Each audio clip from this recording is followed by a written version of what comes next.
The weather is ideal. As you see, temperature near 70. Wind should not be a factor. They say it's partly cloudy, but there's not a cloud in the sky at this point, so it looks good. Chris Palmer comes into this game knowing his quarterback will be under the gun. Palmer, as you see, his head coaching record now, but he's 2-1 this season. The Browns a confident team, and Tim Brown of the Raiders, their great receiver, said the worst kind of a team to play right now because they believe, young as they are. John Gruden, just 37 years old, got the head coaching job with the Raiders when he was 34. He's seen his team the last 2 weeks fall behind by counts of 17-0 to Denver and 21-0 the week before that to the Colts. He told us the key to this game is the first 10 minutes. They've got to get out of the gate fast to the Raiders. Janikowski, the rookie kicker from Florida State. He was the #1 pick of the Oakland Raiders, and there now is the deep man, Lindsey Jackson, going back for the Cleveland Browns. Janikowski's had some problems kicking. One of the problems on the kickoffs has been in college it's a 2-inch tee, and you kick from the 35. In the pros, it's a 1-inch tee, and you kick from the 30. He hits the ball downfield, and here comes super fast David Patton across the 20 and dives ahead to the 23-yard line. And there, the Browns will offense first and 10, and here comes sensational sophomore Tim Couch coming in with a quarterback rating of over 107. As you see his numbers, completing almost 69% of his throws, 5 touchdowns, just 1 interception, and perhaps as important any stat as the pass blocking. He's been sacked just 2 times. Was obliterated 56 times by sacks last season. Couch is confident, and he's the talk of the league right now. A penalty goes down as the Browns go to the run on first down, but there's a marker down at the line of scrimmage as Tony Bryant makes the tackle. And here is Larry Nemmers, our referee, as the clock is stopped early in the game with a penalty. Steve? One of the things you have to know that the Browns would love. Offside number 24, lined up in the neutral zone. 5-yard penalty. Charles Woodson, one of the corners up close in a press defense, called for offside. The Browns would love to be able to run the football. You know, John Gruden knows that his club is very good against the run. They have a lot of faith in guys like Charles Woodson there that can put Tim Couch on his heels. Tim Couch told us yesterday the corners are so good for Oakland. I've got to be very accurate with my short throws. The corners are going to be all over my receivers, and I've got to put the ball in a tight spot. As you mentioned at the outset, Steve, the Raiders have knocked 2 of the 3 quarterbacks they faced out. Brian Leaf of San Diego in game 1, Brian Griese of the Broncos in game 3. Again, the Browns go to the run, and hard-running Eric Rett, who draws high praise from the Raider coaches, runs ahead for a gain of about 4 yards, 3rd and short. As we look at the offensive blockers, Oben, Bundren, Wollerball, Lindsey, and Zahersky. Pete Carmichael, the offensive coach, said they're psychos and they take great pride in what they're doing. They're doing it well. Rhett and Edwards, the backs. Johnson and Cheverino, wideouts. Rookie Aaron Shea from Michigan starts at tight end. Now the Browns go with a naked backfield. Nothing out there but wide receivers and a tight end. Tim Couch will be throwing quickly. He does. Makes a connection, and it's good for a first down to the 6-yard line to Kevin Johnson. That has been the big difference for the Browns. Tim Couch's ability to throw the ball quickly. The Raiders on defense. They've got great defensive tackles. A big concern for the Browns is the Raider inside pass rushers. As we look at that's the Raider offensive line. We'll be seeing them shortly. But the Raiders have Grady Jackson and Darrell Russell as the defensive line, and they're very strong. And Chris Palmer said, "Can our guards hold off their defensive teams?" Couch changes the play on first down and 10. Here comes the rush, picked up, long ball. Kevin Johnson makes a play for it, and good coverage by the Raiders. Woodson with him, stride for stride. We'll check that Oakland Raider defense. Across the front, Reagan Upshaw, Grady Jackson, Darrell Russell, maybe one of the best defensive tackles in the game, and Lance Johnstone. William Thomas, a former Eagle. Greg Biekert, who they say is the coach on the field, and Elijah Alexander back the line. 2 corners, the former Heisman winner Charles Woodson and Eric Allen at the corners. Anthony Dorsett and former Brown Marquez Pope are the safeties. 2nd down and 10. Again, Couch well protected, swings it out underneath to his fullback, but Mark Edwards is stuck and driven back. And we do have a penalty marker down in the Oakland secondary, Steve. It's one of the first things you notice about this Cleveland Brown team that's different from a when they struggled is that Tim Couch just throws the ball on contact. time. Defense number 54, 5-yard penalty. First down. Don't think that's lost on defenses like Greg Biggert. These defenses are trying to get after Tim Couch and make him prove that he can throw the ball to a hot receiver or somebody who comes out very quickly to save him from a pass rush. You'll see here he checks down, takes the short pass to his fullback there. Mark Edwards makes the catch. That's a positive play. Last year, perhaps he tries to force the ball downfield. He's making the read so much better. He's attacking the whole field, long and short. Here's a throw up the middle. It's incomplete. And as they try to get it into a slot to Darren Cheverini, coming with a big rush was middle linebacker Greg Biggert. You see Tim Couch, and the improvement is really obvious. This is the first 3 starts that he has, not the first 3 games, it's the first 3 games he started. Only completed 0.2% of his passes. Now he's completing almost 70%. He's got 700 yards, 5 TDs. That's the difference in the Cleveland Browns this year. They believe Tim Couch can win games. Well, he comes in as a 2-1 as the starter this year. Here's Couch swinging it out. The ball is caught. And running into the open field is Eric Rett. He's got a first down and more as he's inside the Raiders' 45-yard line. A gain of 16 yards on the play. The free safety, Anthony Dorsett, finally got him out. But a well-conceived play by the Browns, and they move on. As well called as well, because as soon as Tim Couch starts to drop back and throw the ball, the Raiders up front are going to get their ears back and try and rush the passer. And if you want to stop it, let them come and throw the ball right behind him to a great back like Rett. That's a great timing call for the Browns at this point. There's Eric Rett in his 7th year from Florida. Runs well, catches well, as you just saw. And he also blocks very well. He's the eye back, and he gets the ball on a first down carry, and the Raiders right down. Elijah Alexander, 58, one of the outside backers, was in on the stop. Also on the tackle was Marquez Pope, number 49. And that was a blitz by the Raider defense. Elijah Alexander was coming right off the corner. The running play came right at him. That play was stopped before the ball was snapped. But the Browns now have advanced the ball on this opening drive to the 41-yard line. 2nd down and 9.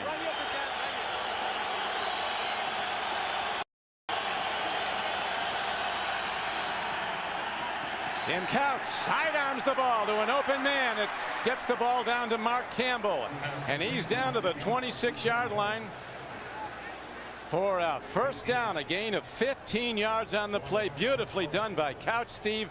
Huge rush, stood in, released, and took the hit. That's the difference. And you know, a lot of defensive players have a lot of respect for Tim Couch because he took all those sacks last year and didn't complain. Here he stands in the pocket and gets this sidearm down the field. You see there, that's Aaron Shea, the tight end, coming short. The play was behind him, and Tim Couch really, that's what you love to see in a young quarterback. Stood in there and made a tough throw under some heat. Here is Rett running off tackles. He puts on a shake move and gets the ball down to the 15-yard line.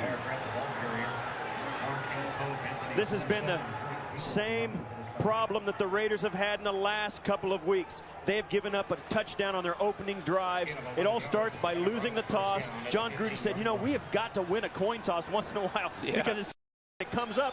We're always giving up a touchdown on the first drive. We come out flat and our defense is on the field.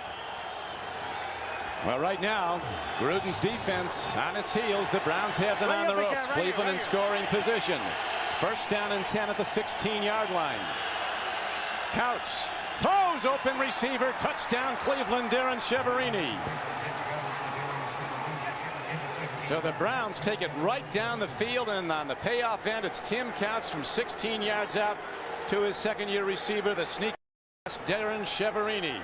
You can see the disgust on John Gruden's face. This is a great play by Tim Couch. You see the tight end go out, and the outside receiver just takes it out and up, fakes the out route to the sideline, and just steps up in. Tim Couch finds him. That was a well-executed, well-timed play down deep in the Raiders' end. Well, beautifully done, Stevie. Actually, the ball was in the air before he made his final break, Cheverini. Well synchronized, and now the extra point by Dawson. Dawson was very impressive impressive, the most impressive I've ever seen him warming up before the game, hitting from 55 yards out. And that's why this Cleveland Browns offense is starting to raise a few eyebrows around the National Football League. Tim Couch is a guy, this team really believes in this guy. It's his second year, but early on last year they said, wow, he's a pretty good leader. He does things right, and this year it's paying off. There are a lot of teams, and you talk to guys like Darren Shiverini. We spoke to Kevin Johnson, the other receiver, and he said, we're going to put the ball in Tim Couch's hands. We think he can win it for us, and that's saying a lot about a young quarterback. Well, before the season started, he said, this is my team. He took a lot of heat in the preseason because he wasn't sharp a lot of the time, but he explained yesterday why that was the case. He said, we were putting a lot of new stuff in for the regular season. Kevin Johnson wasn't in. We were working with a lot of young guys. I was only getting a quarter in most preseason games. Right, that's the thing. He was taking about 10 snaps a game in the preseason and was taking a lot of heat for those 10 snaps. And he's like, come on, give him a chance to get started. But this is a Browns team, much like people say, it's all about belief. They're starting to believe they're a good football team, and they're playing like it. Brown said they're the worst kind of a team to play right now because they believe. David Dunn and Kelvin Branch are back. They try an onside kick, but the Raiders get it. So the Browns maybe getting a little bit too cute on that, taking a 7-0 lead and trying to catch the Raiders off guard with an onside kick. But Bobby Brooks, an up man to block for the kick return, quickly falls on the ball, and the Raiders get great field position. Yeah, that was a gamble they lost. That's right. You don't take that chance unless you see something on film that tells you maybe those guys are bailing out. Gannon, he is now in his 13th year, has been all over the league, 6 years at Minnesota, a year with the Redskins, 4 years at Kansas City. But he's coming off a Pro Bowl season with the Raiders. He's had to play catch-up all season long. Here's a handoff, and Wheatley. A slashing run inside the 40 and down to the 37-yard line. The Browns gave up a lot of run yardage last week to the Steelers. And now let's go to Jim Nantz in NFL Today in New York. Jim? All right, Don, the Steelers and the Titans came down to a second kick. Chris Brown 50 yards out for the Steelers to send it to overtime. Comes up short. Tennessee wins it. Steelers fall by the 23-20 count for the second straight week. They're winless. Let's go back out to Oakland. Thank you, Jim. And what a off-the-bench performance by Steve McNair. Now we have Wheatley running the ball again, and the guys start up after the play. And it looks like the carry is good for a first down to the 32-yard line by Wheatley. So Oakland has first. Welcome to Oakland. Don Criqui with Steve Tasker. The Cleveland Browns took the opening kickoff, drove down the field, and on the right arm of Tim Couch to Darren Shiverini, they took a 7-0 lead. Those of you who've been watching the Tennessee Titans come from behind win over the Steelers. Then the Browns tried an onside kick here after their touchdown. The Raiders got it. Now the Raiders are moving with good field position. Gannon, the Raider quarterback, stands in, throws up the middle. It's incomplete. And that'll bring up second down as he tried to go to Tim Brown. Wally Rayner was covering on the play. Look at the Oakland Raiders on offense. They start a first-year player left tackle, Matt Stinchcomb. He was out all of last year with a back injury. Wisniewski, Robbins, Collins, and Kennedy, all highly regarded players. Wheatley and Ritchie the runners. Brown and the super fast Jet are the wideouts. Ricky Dudley is the tight end out of Ohio State. Gannon, three-step drop on second down, gets an open guy. It's caught by Andre Roberts, who's hemmed in, and he's knocked down after a very short gain of about 3 yards to the Cleveland 28-yard line. Raheem Abdullah. This is a couple of teams that would really love to go into the bye 3-1 instead of 2-1 or 2-2. Courtney Brown, Orpheus Roy, Stalin Colonnay, and Keith McKenzie, one of the emerging standout defensive fronts in the NFL for Cleveland. Abdullah, Rayner, and Miller, who hails from Oakland, California, UCLA. Fuller and McCutch in the corner. Ellsworth and Marquise Smith are the safeties. On third down, Gannon takes a deep drop. He throws and gets his man, and Tim Brown on a crossing pattern comes underneath, and he is fouled after the play, and penalty markers come in. There'll be a personal foul against the Browns. The Raiders will have it first and goal, or close to it. Corey Fuller's going to get thrown out of the football game. That is absolutely uncalled for. Tim Brown gave him a stiff arm in the face mask. Corey Fuller took exception to it and took a shot at Brown's head. And if the referees called it as it should, Corey Fuller should be ejected. Personal foul Unnecessary roughness, 24 defense. Half the distance to the goal. First down. Well, they're going to let him stay, but I'll tell you what, it looked to me like Corey Fuller took a swing at his head. Anytime you take a swing at another player in anger, even if you don't connect, it's an automatic ejection. Now watch here as Tim Brown, you see there's the face mask. That's why Corey Fuller doesn't like it. He shakes it. Now watch this. You see that? Just a little piggyback. I think it's the right cross. Tim Brown right had here. him right by the face mask, though. Yeah, well, hey, you still can't retaliate in that nature. Now the Raiders down 7-0. First and goal at the Browns' 8-yard line. Wheatley up the middle, and he drives down close to the 2. It'll be second and goal from there. A 6-yard gain on the play. One of the safeties, Marquise Smith, was the first to hit him. One of the things that the Raiders, they're going to make a statement about how physical the Raiders are going to be. They're going to run left, I think, right now with Tyrone Wheatley. This is Wheatley straight up, and he drives to the goal line. Does he get in? He does. He takes it over the goal line, and so the touchdown signal is given, and the Browns try an onside kick that blows up in their face. And then the personal foul call, adding more yards to the drive, and right away the Raiders in position with an extra point the game. So the Browns' early advantage gone in a hurry.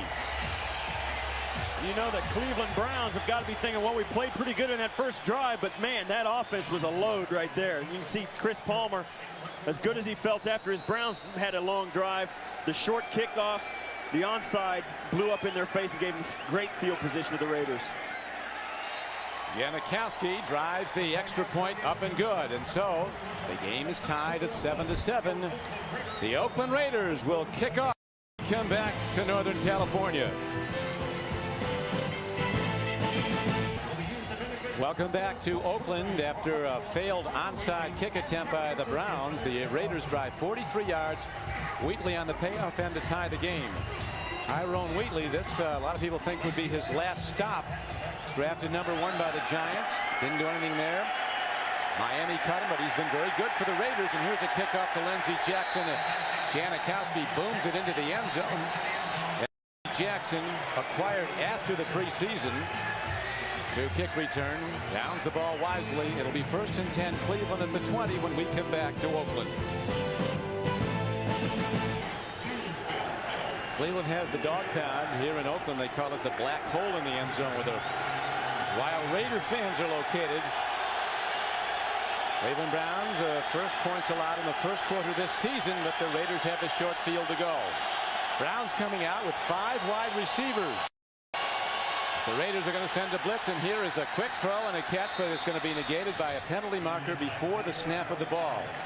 Zahersky, the right tackle, may have moved, number 75. And you saw there. To the snap, false start offense, number 75. 5-yard penalty, still first down. You can see Tim Couch has a play, and even though that play didn't count, you saw the blitz come off the left side. And watch how he takes this snap and just gets rid of it. Watch as the blitz is coming from Couch's left. He throws it where the blitzer came from. There's always an empty space where a guy leaves. Throw it right there, and it's a completion. Well, he's confident against this rush. Again, he's going with 5 wideouts. Tim Couch and the Browns. On 1st and 15, more markers as Couch, as discussed, puts the ball down. Raiders and Browns stop. There's a blow to the head. That's got to be a personal foul. So we've had 2 players lose their composure early in this game, one either side, and that'll move the Browns out from deep in their own end. Down. Yeah, that's Darrell Russell, and that was just undisciplined. They got a little shoving match, and he had to get the last push in, and he went to the face mask right with 3 officials standing around. That's bad football. We have a false start on 75 in the offense. We have a personal foul for unnecessary roughness on the defensive team, number 96. By rule in the National Football League, the 15-yard penalty is the one enforced. It'll be a 15-yard penalty, automatic first down. John Gruden knows his team needs to get off to a better start than they have in the past. Darrell Russell, there you see Tim Brown giving him the business, say, hey, we can't afford that. Now this is the end of it. Now that's not the penalty. That's the penalty. Right there, the last little shot, and you see all the flags come out. You got to tip your hats to the officials stepping in on those guys. The officials like 5'2", and these guys are 6'. Got to step in and break that up. Best in the business, these NFL officials, and a full explanation. The 15-yard personal foul penalty takes precedent, and that's enforced. So the Browns get out of a hole and get out to their 31st and 10. Couch changes the play as the Raiders stack inside, looking to blitz their linebackers. Here come the backers. Here's a handoff. And Eric Redd is taken down. They blitz into the running gaps. Elijah Alexander, 58, lead tackler. Loss of 2. One of the things that the Raiders like to do is if the Cleveland Browns get into a 2-back, they feel that they're going to run the football a major amount. They're willing to risk the play-action pass and stop the run. You'll see guys jump into the box, and they'll send a guy off the corner to stop the run in a run-down situation. The Browns, under their new offensive coordinator, Pete Carmichael, with an array of formations, go to the I-back, and Rett on second down and long is stacked for no gain. Rett comes in to make the stop. The middle backer. The Raiders have specialized in comebacks. Look at week 2 at Indianapolis, down 21-0. They come back and win 38-31. Not so fortunate last week. Right, they came back from a 17-0 and then a 24-7 deficit to actually give themselves a chance to win, but couldn't hang on and lost by 9 points. John Gruden just wants to keep his team even for the first 10 minutes for a change and not get down by 3 scores. They're doing it right now. You see Cleveland with the dominance over its opposition and scoring in the first quarter. This one's tied. Hands in, takes his time, fires. What a throw as Couch gets it downfield to Kevin Johnson on a 3rd down and long play. And he throws for 12 yards and a first down. 3rd and 11, he throws for 12. What a throw. That was a great throw, a deep out. It's the most difficult throw in football. He's on the outside part of the field. The ball's on the opposite hash. He stops and comes back, and the quarterback has got to put a lot on that throw, because if he doesn't, a cornerback in the NFL will pick it off. I like Steve Johnson told us yesterday, we've got nothing to lose. We're out there to do what it takes to get points and win games. There he is, the second-year receiver out of Syracuse, who was himself a tremendous high school quarterback. Handoff goes to Eric Rett. He breaks it on first down and gets out to the 48-yard line. So they find room on the outside. It looks like a rugby scrum out there. The whistle's blowing, but people aren't stopping. No, they're not. The officials are more out there for traffic control right now. They're not. They're being questioned every play. They're going to have to step in on fights and everything. You can see there John Gruden and Chuck Bresnahan there with doing the hand signals. This is a team that just wants to stay even in the first quarter. They have struggled in their starts in these games, and right now Chuck Bresnahan wants to get after Tim Couch and shut down the run. He's got his hands full.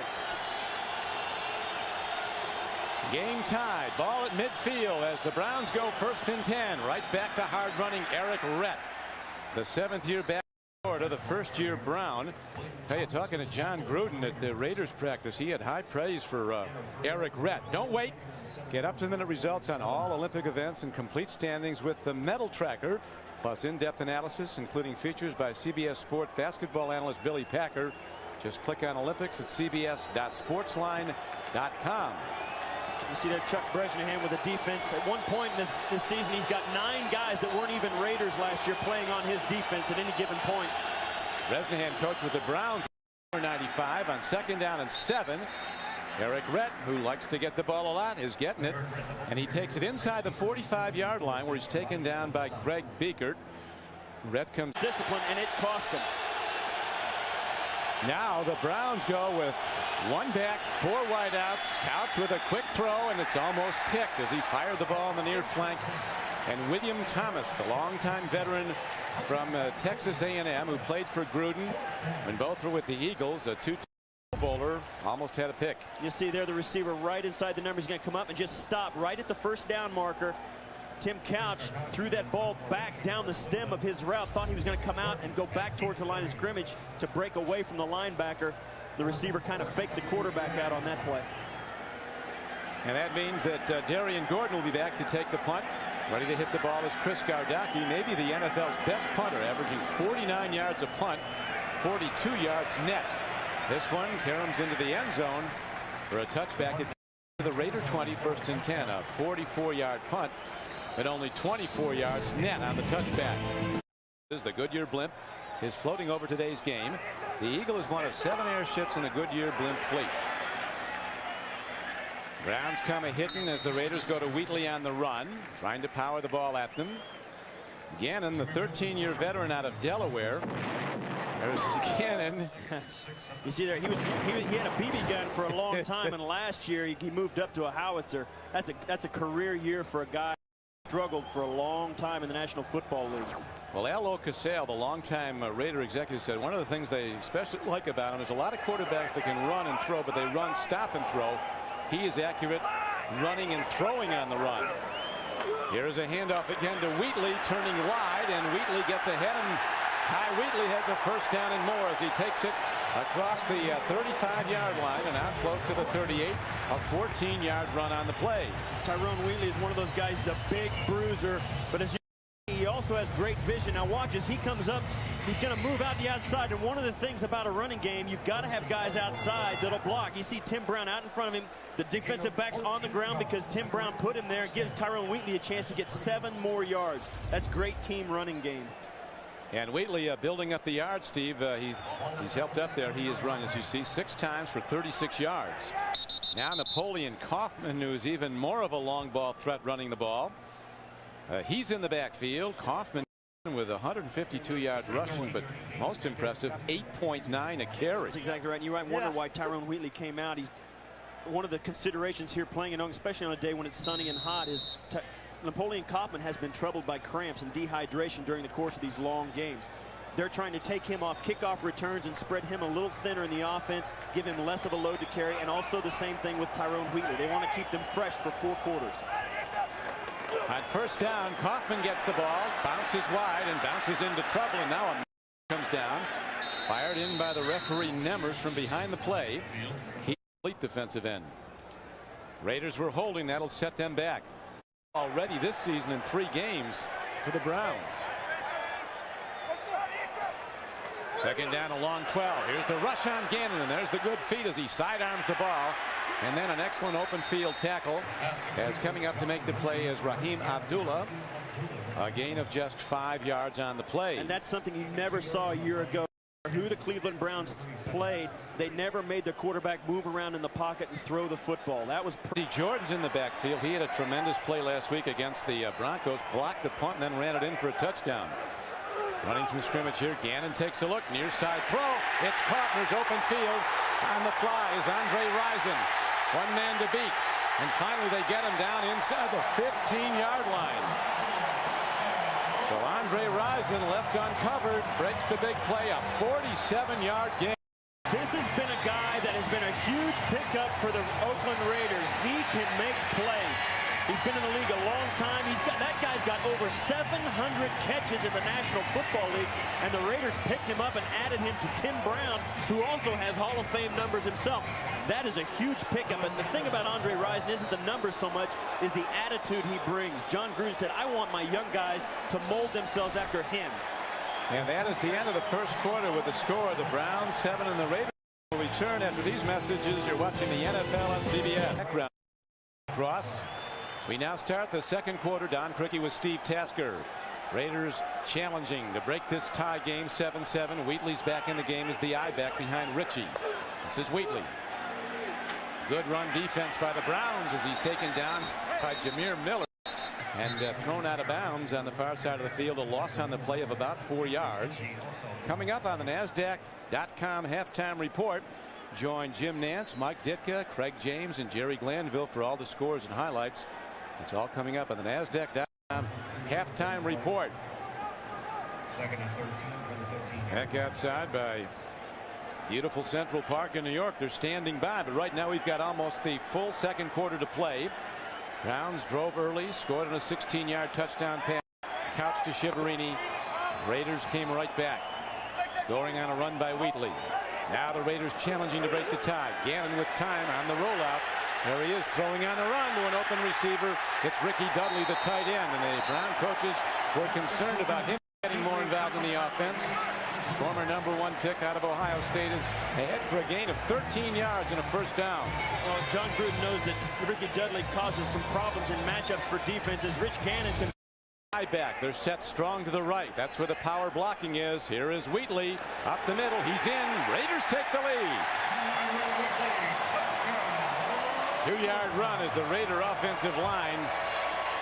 Stinchcomb, Wisniewski, Robbins, Collins, and Kennedy blasted open the Browns defense. No secrets there, Don. That's just power football. They saw it once. It worked down at the other end of the football field in the first quarter on their first touchdown. They're going to run this down close every play until the Browns prove they can stop it. Janikowski with the extra point try. Drives it up and through, and so the Browns come back with 14 points to come from behind and take the lead, 14-7. Tyrone Wheatley with 2 touchdowns already. Look at this blocking. Great block by Wisniewski. Oakland. And Tyrone Wheatley, the former All-American runner from Michigan, has already been in the end zone twice as the Raiders have taken 14-7. Here's the kickoff. Patton picks it up on the 1/2. It is 6-10. And he gets to the 19-yard line. One of the most improved areas of the Raiders is their special teams play. They brought in a new special teams coach, Bob Casulo, who last year was at Michigan State. He has been a difference maker, and they make a good coverage stop on the kick return. Browns have it when we come back. Go 1st and 10 with rookie Travis Prentice now in at running back. Couch with a big rush against him, downs the ball. It's incomplete. They stopped the play before it happened. The official on the sideline threw his flag. David Patton was in motion before the play. Prior to the snap, false start offense number 82, 5-yard penalty, still first down. Let's check now the task at hand.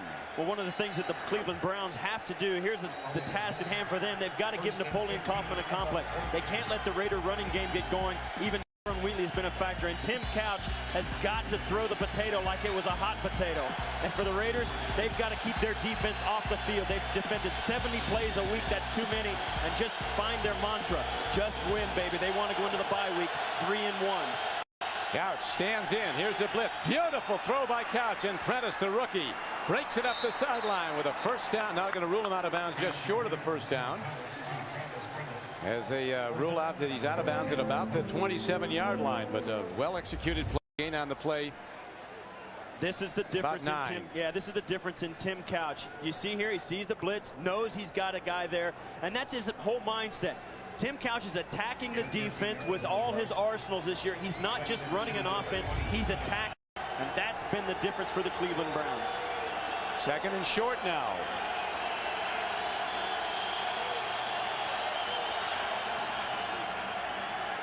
Good run defense by the Raiders on Travis Prentice from Miami of Ohio, who set an NCAA record with 78 touchdowns during his career.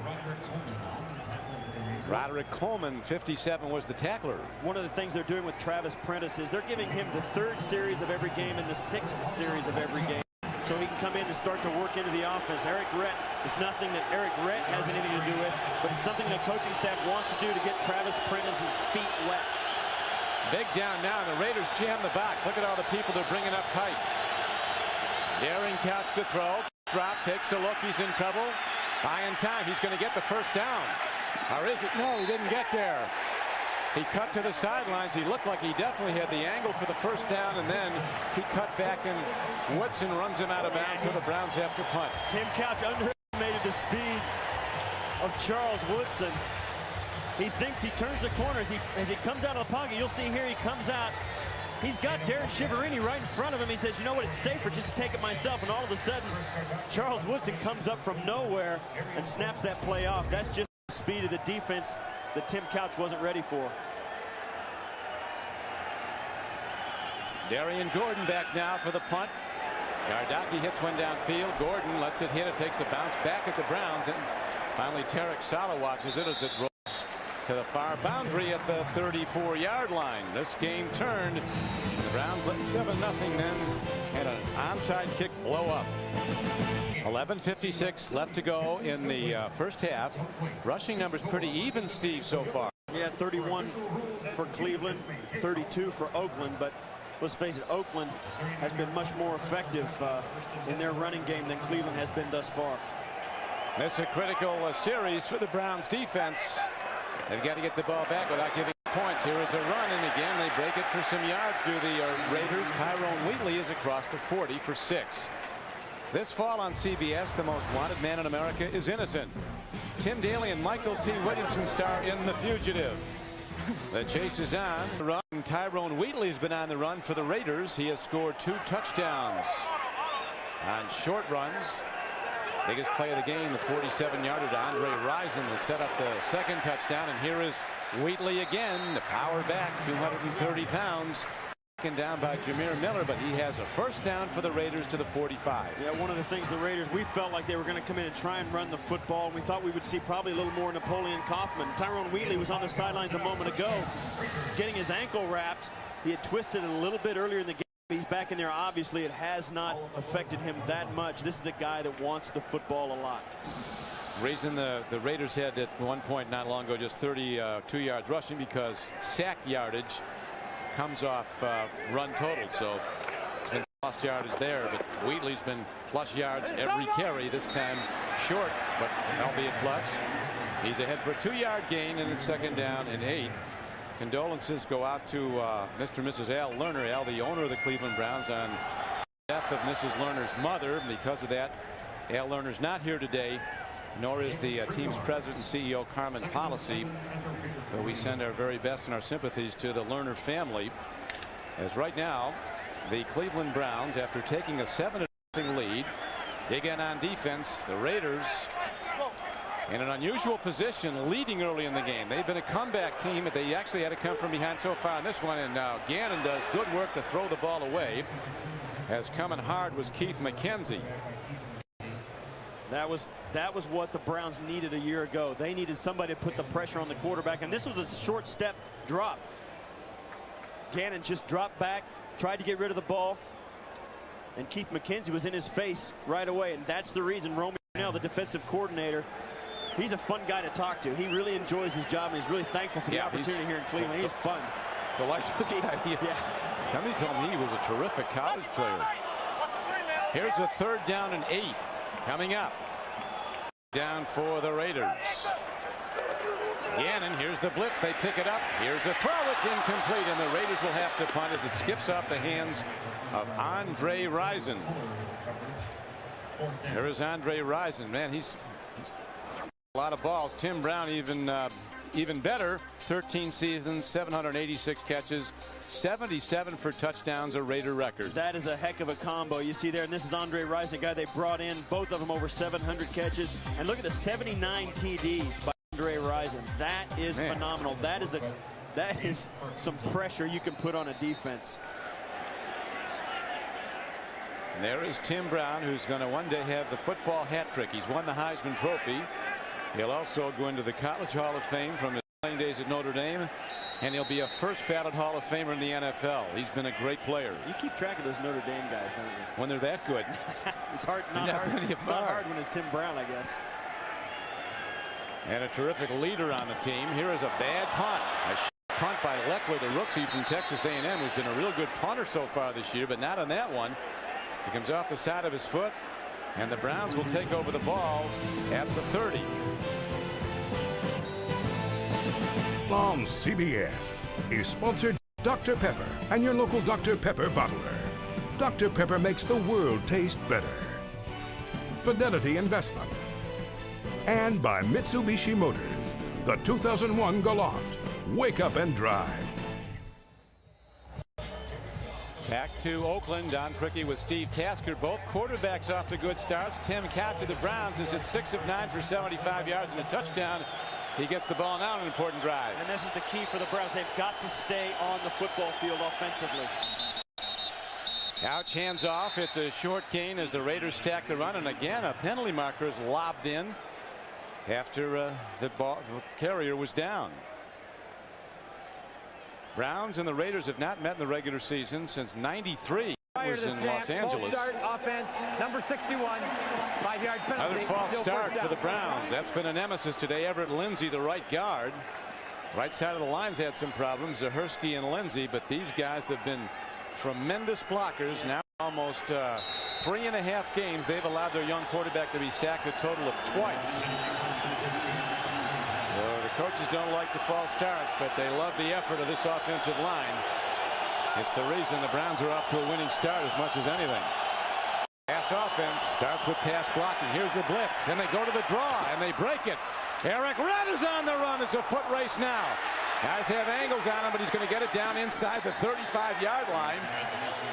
As Anthony Dorsett comes on the fly, and also Torrey James. It's unbelievable how fast these D-backs can run. That is a courageous play. You know, it's so difficult to say, okay, we're going to let those guys come in and hand the ball right in front of them.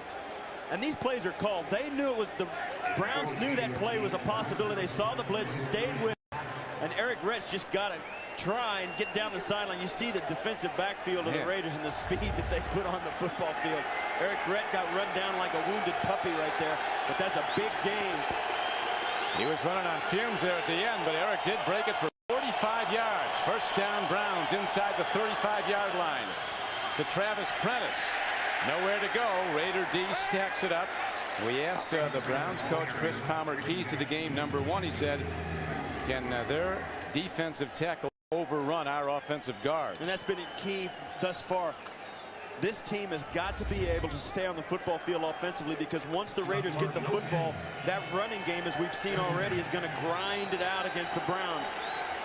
And you'll see here as Travis looks for a spot, and there's just nothing there. The Raiders are bringing everything they can to make Tim Couch drop back and try and beat them through the air. They bring Mark Edwards, the fullback, way out to the near side. The lower right-hand portion of your screen is a wide receiver.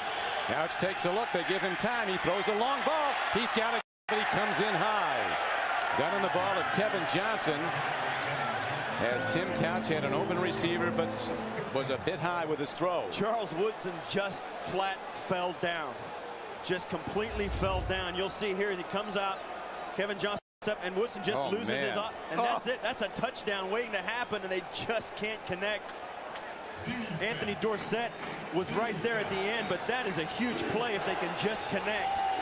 You don't get your DBs falling down once in a while, especially Charles Woodson. You got to take advantage of it. Now the very fast David Patton's at the top of your screen. They could go long to him here on 3rd down and 10. Couch takes a look. Here comes the rush. Throw up the middle. It's caught by Prentice. Looking to break it, and he dives down to the 25. He's short of the first down by 2. That brings up 4th and 2, and the field goal unit comes out. Monday on CBS, the final week of Big Brother is here. Only 4 guests remain, and one will walk away with $500,000. Who will be nominated for banishment next? That's Monday on CBS. As we here's the Browns line up for a field goal. Phil Dawson is a guy who was signed by the Raiders for a while. As he lines up, and he's had a good season. He's only had short attempts, but he is 4 for 4. Yeah, he doesn't miss the ones he's supposed to make. This is a 42-yard attempt. He's had no attempts of over 40 yards yet this year till now. Okay, he looked tremendous warming up. He hits it downfield, and he's no good. You no sooner say it than you jinx him. Don't blame me. No, I said it. Dawson misses a relatively easy field goal, and the Raiders take over the ball, leading the game 14-7. Back to Oakland. Raiders have the ball on a 14-7 lead after taking over the ball after the missed 42-yard field goal wide right by Cleveland kicker Phil Dawson. Gannon play fake, stands in, lobs a pass. It's taken by his fullback Ritchie, who was leveled by Raheem Abdullah, who is a very improved player, a second-year backer from Clemson. Big stick, gain of about 3 yards, maybe 4. Second down and a long 6. You get the feeling that this Cleveland Browns team feels a little bit more comfortable against Rich Gannon throwing the football than they have against Tyrone Wheatley running it. Tyrone Wheatley, between the tackles, has done a lot of damage, and you can bet they're going to get a big dose of him right here on 2nd and 6. Getting a pretty good sized dose also, Steve, of Gannon, who's hit 6 of 9 throws for 87 yards, 47 yards, and 1 toss to Andre Rison.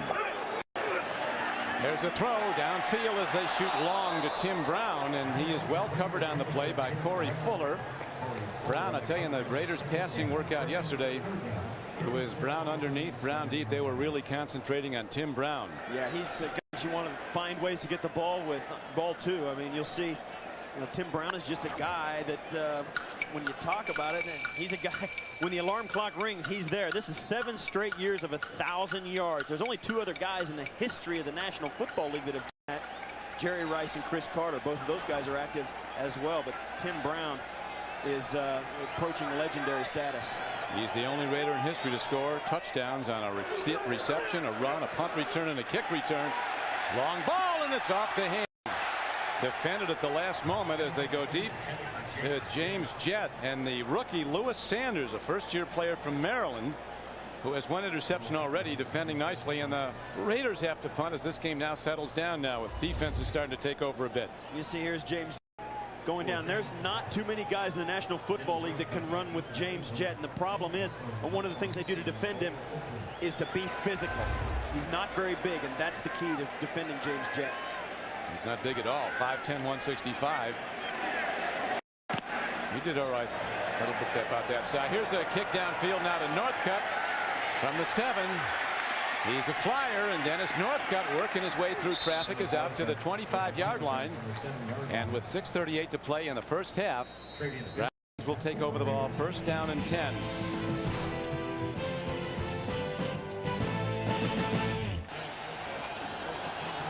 The Browns down by 7, ready to go 1st and 10 from their 25-yard line.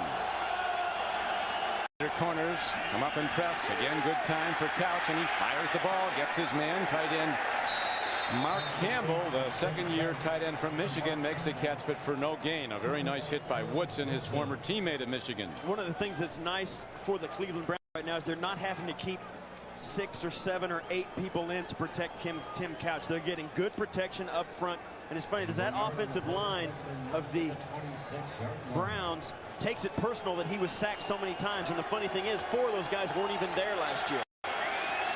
That's right. They still look back. Everybody talks about it. He's not been sacked today, only twice all season. 2nd down and 9. From a double tight end set, Couch takes a look, fires down the field, and he's picked off.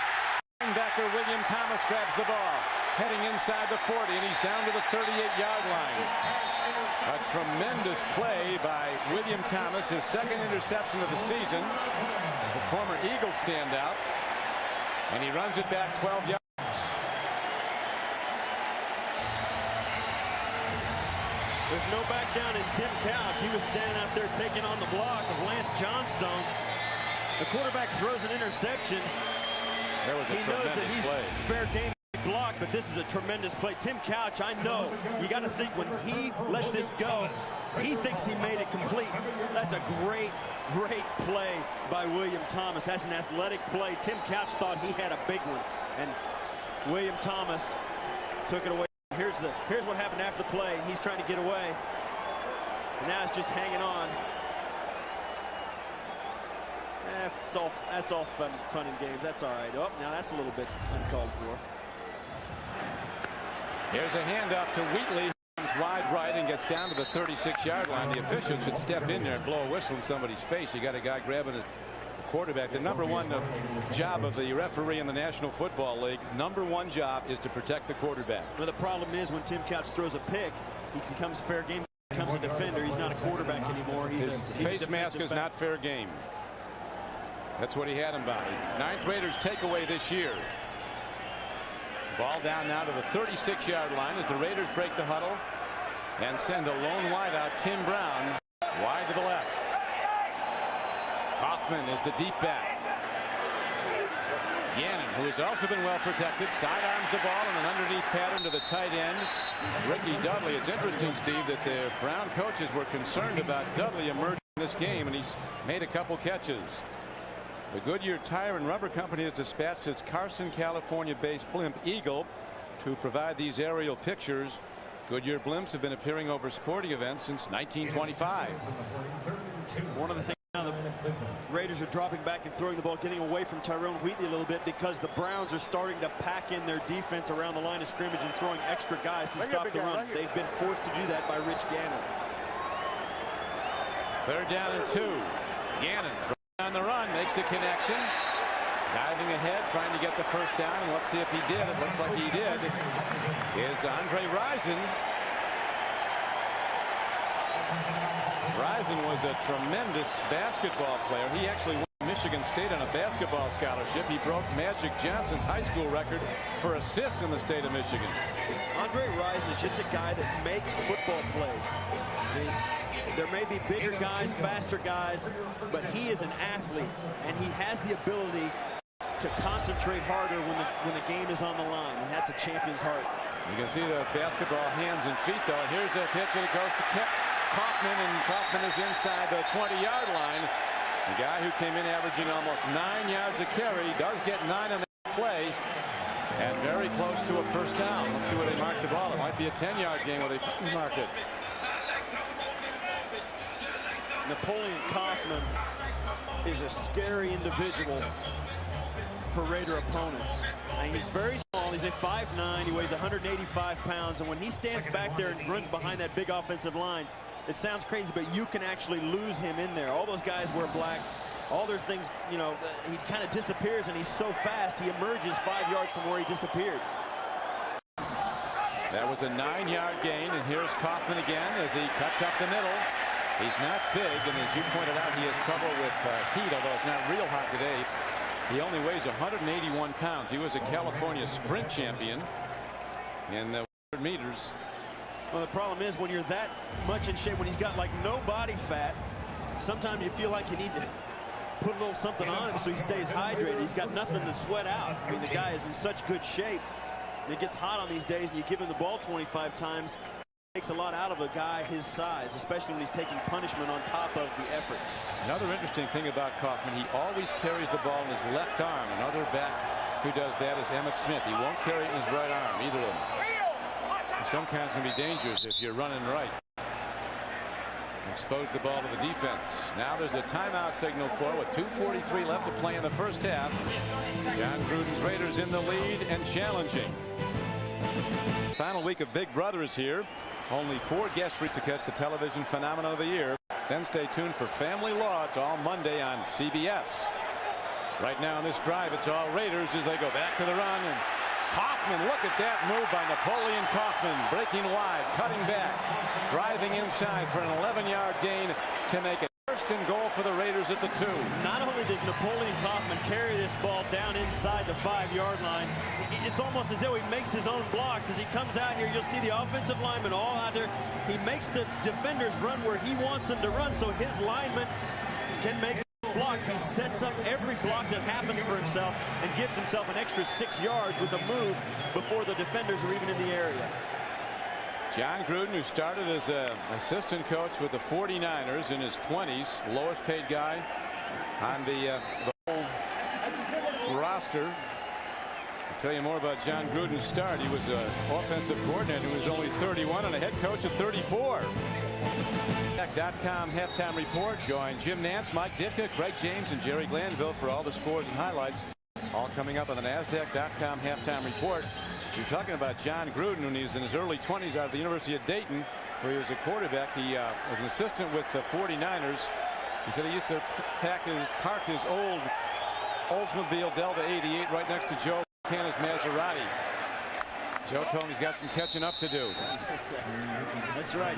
This is a guy who's paid his dues in the coaching ranks and paid them early, and he became a very young head coach. And one of the reasons you see there is Rich Gannon getting his team on the ball. The reason John Gruden is a cutting-edge guy. He's in computers. He's into the cutting-edge technology of the National Football League. He's been schooled in the West Coast offense. He's a guy very much in the modern age in the National Football League, and that's why he was ready to be a head coach so young. Very upbeat guy who has an additional advantage is he requires virtually no sleep. 3 or 4 hours a night, that's it. Handoff, cutting back, taking it in. Touchdown, Zach Crockett, a former Florida State runner. He doesn't get the ball much. A tough inside runner. He does just that. Very upbeat guy who has an additional advantage is he requires virtually no sleep. 3 or 4 hours a night, that's it. Handoff, running back, taking it in. Touchdown, Zach Crockett, a former Florida State runner. He doesn't get the ball much. A inside runner, he does just that.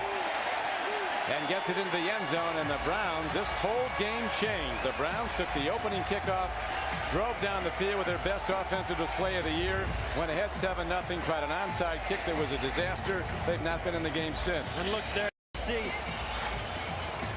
right there, Steve Wisniewski just pulls around the corner and leads Zach Crockett right into the end zone. Zach Crockett can play every position in the backfield, and they use him that way.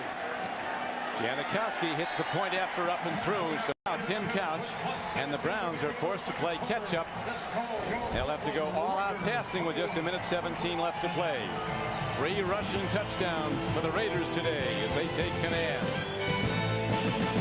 21-7 lead. They have now scored 21 answered points after that early drive of the Browns to take the lead. That touchdown was a trick play. You see here, Steve Wisniewski pulled out from the right guard, Eric from the left guard, but it was a heavy line. They had an extra man on the line of scrimmage to the left of the center and gave Cleveland defense all kinds of problems. And a terrific job there by Mark Campbell, a tight end who fielded a knuckleball, caught it in the air, and then ran it back. And so the Browns, with not much time, 1:14 to go, do start with good field position outside to the 37-yard line of Cleveland.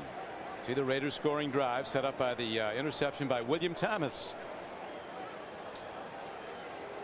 Zach Crockett, you heard me say that he can play every position in the backfield. He can play halfback, fullback, eight-back, tight end. You got to have guys like that on your roster that are versatile and can play different spots because depth is such a concern in the National Football League now. Couch now 8 of 13 throwing for 84 yards, 1 touchdown, 1 interception. He's got speed to the top of your screen. That's Patton against Woodson. Couch stands in, makes the throw, connection. It's caught by Eric Rett. And he gets ahead and is taken down at the 43-yard line by William Thomas. So the Raiders back in a zone coverage, not giving up much yardage. There was an 11-yard gain on that play. A 7-yard gain on the play.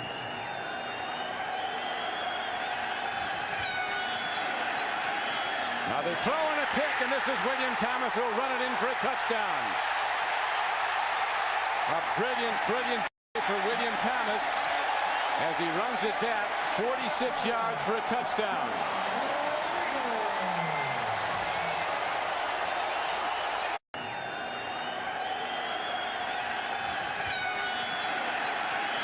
Now they're throwing a pick, and this is William Thomas who will run it in for a touchdown.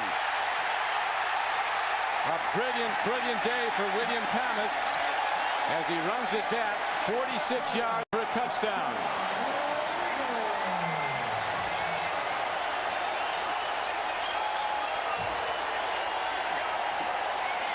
Tim Couch may have thrown 2 interceptions, but that was the first bad throw he's made.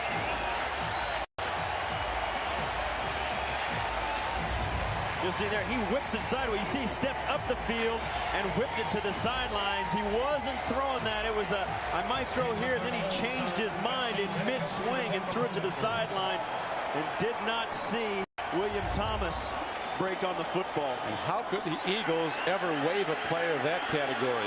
William Thomas, a 2-time Pro Bowler who looks like a first-team All-Pro today. 2 tremendous plays by William Thomas on interceptions, in addition to making tackles over. And he put the knockout punch on with 42 seconds to play in the first half. Watch as Tim Couch drops back to pass. You can see his eyes all over the football field. He's going to step this way, but throw it this way. You'll see how the ball, he stepped forward and then looked at the last moment at where he was throwing it and did not see William Thomas. That's really the only play that Tim Couch has not been on today, but William Thomas has been all over the field. Well, that's as off as you can be. It's still been a tremendous year for Couch, and I can guarantee you with his resolve, he's going to be firing the rest of this day. And John Gruden's got to feel much better about his team's first half performance than he has the last 2 weeks. This team have always felt if they could just get off to a better start in these games, they would be very tough to handle, and they're proving it every inch of the way today.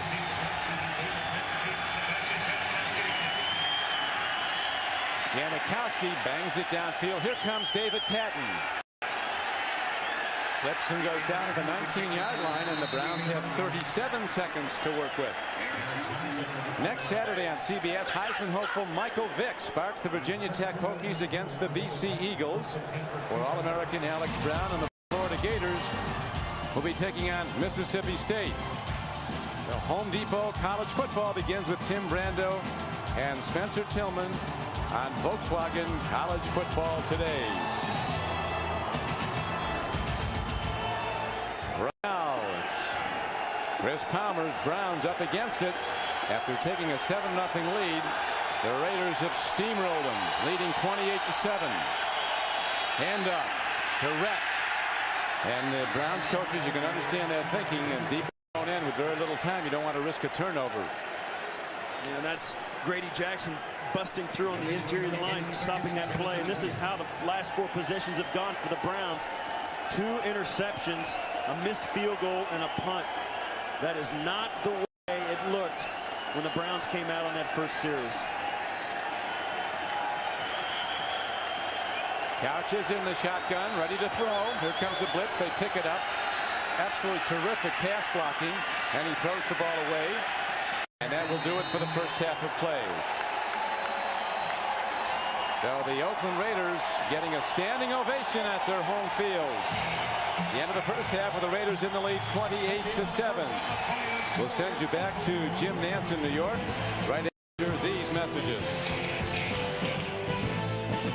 Onside kick, which really kind of turned things around. Well, the 2 big plays were the interceptions by Tim Couch. One was a phenomenal play by William Thomas where he picked it up, and then another one was just a great miscommunication by Tim Couch. Watch here as he throws this ball. He thinks this ball's complete, but William Thomas, that's a great athletic play, and that's exactly what a linebacker has to do when covering a tight end. The other play was a bad throw by Tim Couch. William Thomas had his man covered exactly as he should have. And he kicks under it. There's nobody there to stop him. Those 2 plays, this one obviously led to 7 points. The first interception also led to 7 points a few plays later. That's 14 points on 2 turnovers. The score is 28-7, and that is the huge difference in the game. It really is when you look at the stats. They're very, very balanced. Look at all except the turnovers. Browns have turned it over twice, interceptions, no turnovers for the Raiders, and even the time of possession is fairly close. There's maybe 1 or 2 plays different, and all those things are into the Raiders game plan. They want to get off to a fast start and keep their defense off the field. Well, one thing you know about the Browns, they're going to fight and fire the ball the rest of the way, so let's see if they can get back in it. We do know that the Raiders have given up points in huge bunches at different times this season. Here is a tremendous kickoff hit deep into the end zone for a touchback, and the ball will now come out to the 20, first down and 10. Now, if you're you know that you're going to come out here and you're going to do some of the same things you did in the first half. Try and run the football right at this Browns defense. Make them pack all of their defenders in there to stop Tyrone Wheatley, and then let Rich Gannon throw the football to probably the fastest, most athletic core of receivers in the National Football League at Tim Brown, Andre Rison, and James Jett. Raiders with a 28-7 lead. Go first down and 10. Right back to the run. Looking for it all the way was number 99, the left tackle Orpheus Roy, the former Pittsburgh Steeler, making a stop.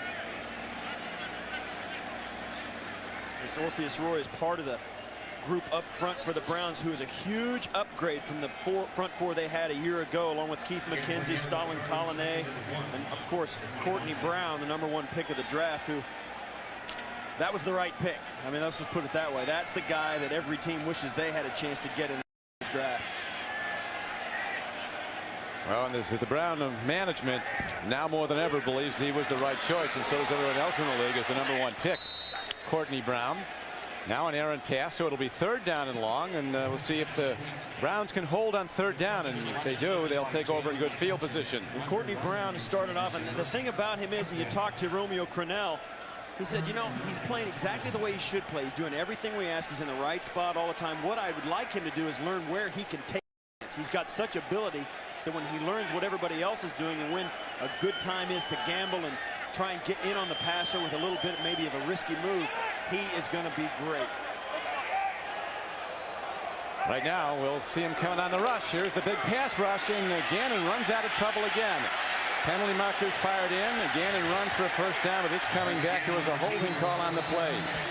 Umpire threw in the flag as the Browns were on him and ready to grab him, and the blockers did the thing. And even though the Browns, are down 3 scores, this is a team that is highly improved, and the Raiders knew that.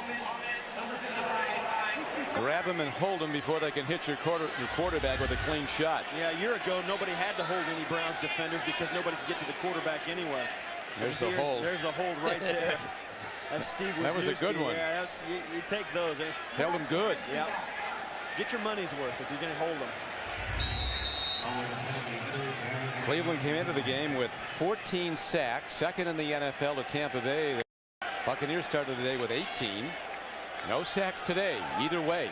You got to tip your hat to the Raiders. They came in here in a team that was still considered an expansion team, but they didn't take them lightly. They prepared very hard for this Cleveland Browns team. Pitch up the middle, and the Browns shut it down. And so Cleveland with a stop on the opening drive of the third quarter. Courtney Brown makes the stop. He didn't buy the fake as he, with one big arm, cut down the runner. Now see if you notice a pattern here. These are the Raiders touchdowns. You'll see here a 2-yard run. Tyrone right up the middle. He forces his way in. Then the next touchdown, 2-yard run. Tyrone Wheatley right up the middle between the guards. And then another touchdown coming up that was later was a Zach Crockett touchdown, 2 yards off the left side. So if you notice a pattern there, you should. Punt is tremendous. Hit down the field. Leckler, the rookie, backpedaling and getting the ball and sprinting into an open gap and getting out to the 35-yard line to give the Cleveland now on a return by Northcutt field position to 35. That was a 68-yard punt by the rookie from Texas A&M. Break the huddle, down 28-7 after they led this game 7-0 with the opening drive, a 16-yard touchdown pass from Couch to Shiverini on the payoff end. Now let's see what Couch can do. He goes to the run. They hold to their offensive game plan and try to keep the pass rush honest and get a gain of about 3 yards as Eric Rett takes it straight. You'll see here is coming in. Darrell Russell is a guy coming right off the line. Grady Jackson runs right by the plate. Darrell Russell gets through so quickly. You'd like to have those problems as a defensive lineman. You're getting through there so quickly, the running back's already through the hole. You run right by him with your penetration. And that's the key for those interior guys, penetration. He was the #1 pick of the Raiders in '97 out of Southern California. Darrell Russell, one of the very best inside rushers in the league. Here's Couch on the run. They get him. He gets back to the line of scrimmage to the 35-yard line where Tony Bryant ran him down. That's the first sack of the day for Tim Couch. And this is a good sack. Tony Bryant comes up and watch him as he stays with it. Tim Couch has nowhere to go. Cornerbacks and coverage people do an excellent job, and Tony Bryant steps in and pursues. There's a guy that's really benefited from a nice little competition with Regan Upshaw for some playing time. Both those guys are better for it. There you see sacks allowed 60 last season, just 3 so far this year. Couch stands in, makes a throw and a catch, but it's short of the first. Let's see where they mark it. They're coming right in, and it might be just short. It'll be 4th down in a couple of inches. This is a quarterback needs his receivers to make plays like this. It's a tough catch. It's a hard throw right on his face mask. Watch it. Tim Couch feels the pressure. You see him throw it and cringe as he knows he's going to. That's why this Cleveland Browns team is just a little bit better than it was a year ago. They're playing there. They're throwing to the right guy at the right time, and they're catching the ball. There is Dennis Northcutt, the Browns' second-round draft choice, who finished his career at Arizona #2 in Pac-10 history with 223 catches. He had 88 last year for over 1,400 yards in a college season. And this is a good move by Chris Palmer. They're going to go for it on 4th and short. Down by 3 touchdowns early in the third quarter. You're going to need all the time you can to come back. That offense has to stay on the field. And he's going to give him a chance to do this with a 4th and about 6 inches. Well, you know one thing, there's not a lot right up the middle. One guy that gets open, if they should ever play fake and pass, is the fullback, Mark Edwards.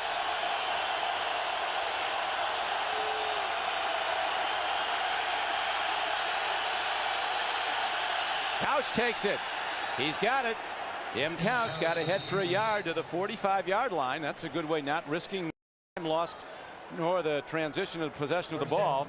He keeps it himself. More and more you get an idea of what kind of guy Tim Couch is. We found out a lot about him last year when he was sacked 56 times, and you never heard him complain. He stood up, he toughed it out, he came back into the game with split chins and split lip, and he took a lot of very good shots. And Chris Palmer, I think he knows that a lot of people in this league are beginning to respect that guy right there because of his toughness. And quarterback sneaks are something that quarterbacks don't usually like to do. But he did it very well, got what he needed, and the Browns drive on. Their opening possession of the second half. Rep. Excellent play by Tony Bryant, a second-year rusher from Florida State, a defensive end, number 94, Tony Bryant, a loss of 4. Log on to NFL.com and track your favorite players with up-to-the-minute stats. It's all at NFL.com. And this Raider defense showed up this second half with a little bit of nasty in it. I mean, Tim Couch is feeling it right. Completed a couple of throws, but this defense, you can just feel it here in the second half. They really feel like they've got some control over this Cleveland offense, and they're going to try and get right in the lap of Tim Couch. Browns with 3 wide receivers, the tight end set to the right. Brown looking for an open man, and Couch finds one as he gets the ball out to the 44-yard line. A gain of just 3 brings up 3rd down and 11. Elijah Alexander was on Kevin Johnson just as he caught the ball. Yeah, you can really tell this second half, this defense for the Raiders is a different defense. They're playing with much more energy. The defensive linemen are getting much more penetration. Tim Couch wasn't even close to getting sacked in the first half, and he's been running for his life in the pocket thus far in the 3rd quarter. There is Bresnahan, the D coordinator for the Raiders, the former Browns assistant coach. He was with the Browns in 94-95. Couch changes his offensive set out of the shotgun on 3rd down and 11. Standing in, lobs the ball. It's tipped complete, and the Browns have to punt. Tony Bryant makes another play. That was a Tony Bryant series right there. He had the sack, the tackle for a loss, and a batted ball. You see there, everybody loves the guy when he comes off after making a play, gets hugs and high fives all around. Tim Couch knows it's going to be a long afternoon here if he can't get his football team moving. You'll see Tony Bryant comes on the inside, right up in the face, and just gets the hand up enough. And that was not much of contact, but it doesn't take much when the ball comes in the hand. Gardocki, who's never had a punt block, left foots the ball deep downfield. Darian Gordon cuts back to his 10, and the Browns, with terrific special teams play, take him down. A loss of about 2 yards on the return. 45-yard punt, and penalty markers do come in. We'll have to wait until the officials, you know, on offensive and defensive plays, when the flag comes in, usually from the direction you can tell what it's going to be, but on special teams, you just have until they tell you. Could be a hold, could be an illegal block in the back. Usually, more often than not, it's on the return team. There's no foul in the play. The How about on block by nobody, number Steve? 58 was from behind at the side. No foul. Chris Palmer says, well, whatever's fair. But the Raiders will start at their 9 when we come back to Oakland. Raiders in command. Back to Oakland, and the Raiders with the ball, 28-7 lead. To the run they go. Not a whole lot going on up the middle as Wally Rayner, the middle backer, shuts down Tyrone Wheatley as we take a look at the Sunday stories. There's been some good ones around the National Football League. How about Steve McNair? Just comes in the last 3 minutes of the game and wins it for him with a touchdown and a 55-yard drive. Then Eddie George also throwing in 27 rushes. There's a guy that loves to carry the ball. 27 rushes, a lot of carries. Tony Banks, they wanted him to complete about 59%, but 56% is good enough when he throws touchdowns. That could be it for Coslett. 37-0. His team has scored 7 points in 3 games, a total of 7. Warwick has not ignited that offense yet. Napoleon Kaufman, who's ignited the Raiders with his breakaway running in previous weeks, not so much today. A short run as we look at Jamal Lewis, the rookie runner from Tennessee, who had a big day for the Baltimore Ravens. They go to Cleveland next Sunday. Yeah, finally got his first start, got 116 yards. And then Jay Fiedler, 50% of his passes, but he had 2 interceptions. still won, or rather, they still won 10-3. And Drew Bledsoe, he's been sacked a lot and only completed less than half of his passes were completed. There's a guy that's struggling with the team around him that's struggling. Yeah, Bill Belichick, the new coach of the New England Patriots, off to an 0-4 start. Start, offense, number 72, 5-yard penalty, still third down. 5-yard penalty on a false start by Lincoln Kennedy, and named after 2 presidents.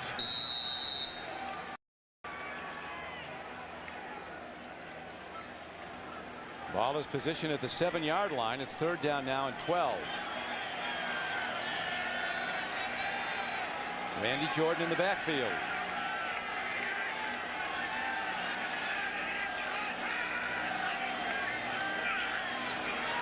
Sidearm throw, nicely done by Gannon as he triggers the ball downfield and gets it to Tim Brown for his second catch of the day. Now we go to New York and to Jim Nance. Jim? All right, over in Kansas City, down 12, but Elvis Gerback gets close here as he hooks up with Tony Gonzalez.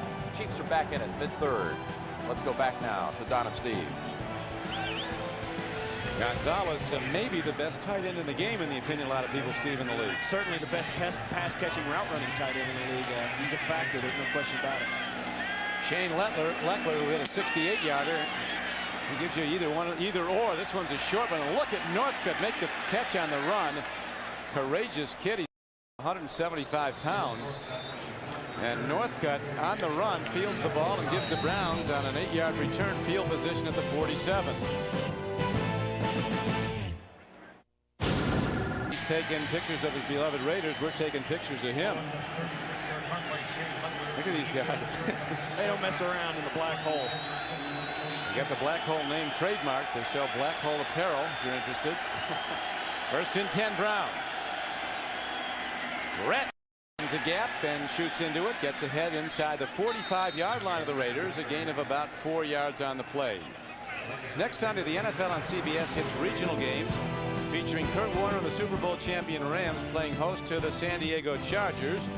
Meanwhile, the Steelers take on Mark Brunell and the Jaguars, or Tim Couch leads his Browns against the powerful defense and offense of the Ravens. Others will see Peyton Manning and the Colts take on the Bills. Check local listings beginning with Jim, Craig, Jerry, and Randy, Mike and Marcus. NFL Today. Second down and 7.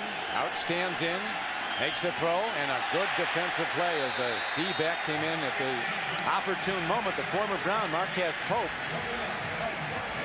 arriving just as the ball did to break it up. I think Marquez Pope arrived just a split second before the ball did, but it was such a bang-bang play. The officials watch here. That was an excellent play. Marquez Pope back in the lineup after being injured, playing very well. He's one of those guys around the league. This is his 5th football team that Marquez Pope has been on. He's played well everywhere he's been. Now the Raiders set their defense against a sure throw on 3rd and 7. Couch from the shotgun. Stands in, steps up, delivers the ball, gets his man. First down. Beautifully caught by the sure-handed Darren Chiaverini, who now has 8 receptions, including 1 for a touchdown today. 9-yard gain on that play. And this is the way it was in the first half. Has plenty of time to throw this football. Throws a perfect strike. Darren Chiaverini going down after the catch. And Chiaverini's a guy who lobbied for more playing time last year, and now this year has moved into the starting position. The ball position there, Steve, right where only one guy could get it, Darren Chiaverini. And this offensive line in Cleveland is one of the most improved units of any unit on any team in the NFL. And these Raiders can rush the passer, and they're holding them off. Eric Rett runs. Greg Beaker tackles. There's a gain on the play down to the 30-yard line. Gain of about 3 or 4. A given forwards mark. And the guy, Greg Beaker's a guy. You talk to Chuck Bresnahan, that defensive coordinator. He says, you know, if I couldn't make the game and all my defensive staff guys got caught in traffic, Greg Beaker could still call a pretty good game. He's that much in tune with what goes on with that defense. Second down. Couch and the Browns need 6. Down 28-7. Jim Couch changes the play. Raiders and blitzers. Were they in the gap? No flag. And here's Couch taking a look. Dumps it up the middle. Caught by Work, and he's inside the 20 and still working his way inside to the 15-yard line. Woodson finally gets him down. That was some great work by the quarterback and the receiver. 14-yard gain.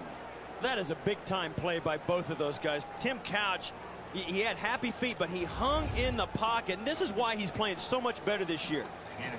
He stands in there. Watch how he looks at the rush real quick, and then he looks around and finds the open guy. That is the difference between this year and last year. And Mark Edwards is a guy who's been around this team since last year, and Couch has a lot of confidence in him. He's being able to hit the short guys.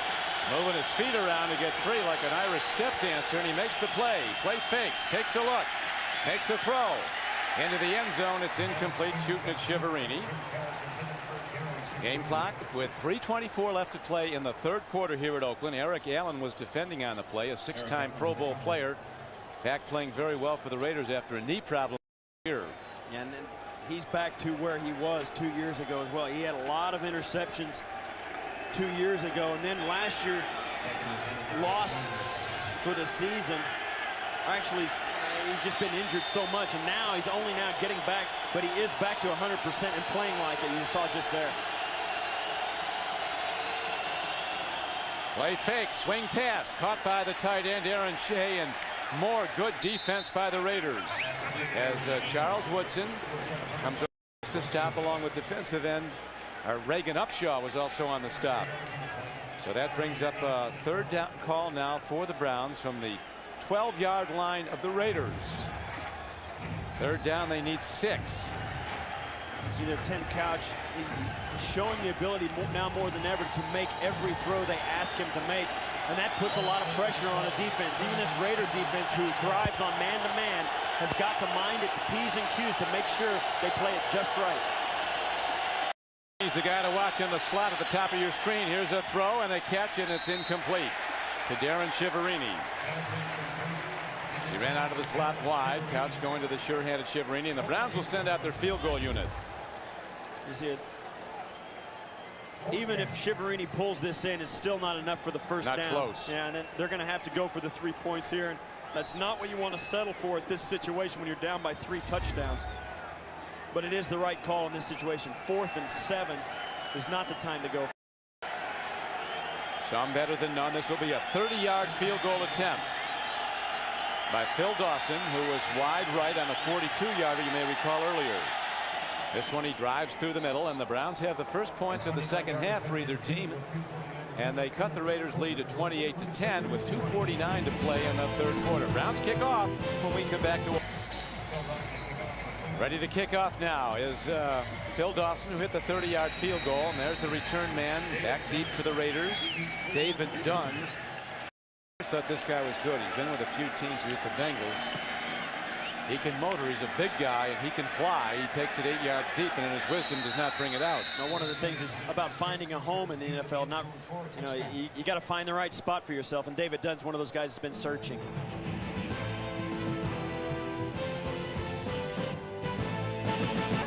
Tonight on 60 Minutes, how did Baku in the former Soviet Union get to be an American boomtown? It's the oil. Find oil, and you'll find American oil.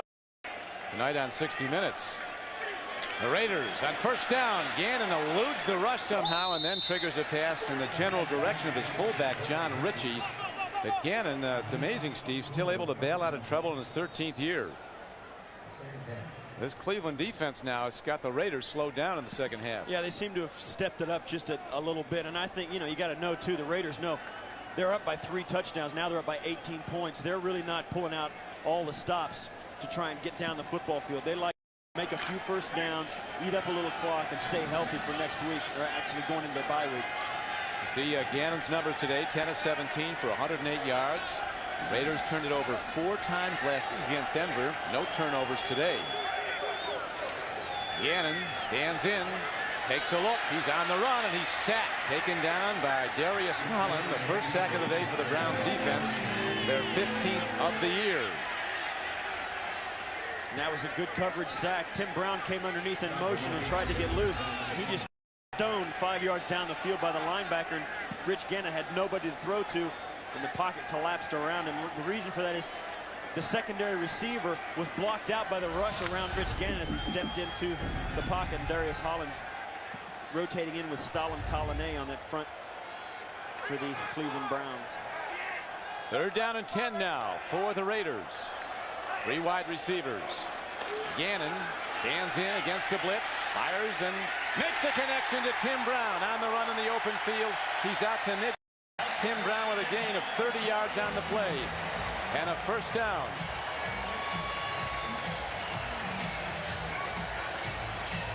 If Rich Gannon can buy just an extra half second in the pocket with 6 guys rushing the passer, you know that Tim Brown and Andre Rison and James Jett, somebody's going to get open, and Tim Brown has been doing it for 13 years. You see their great throw. You see how they're stepping sideways, throwing the ball down the field right on the money.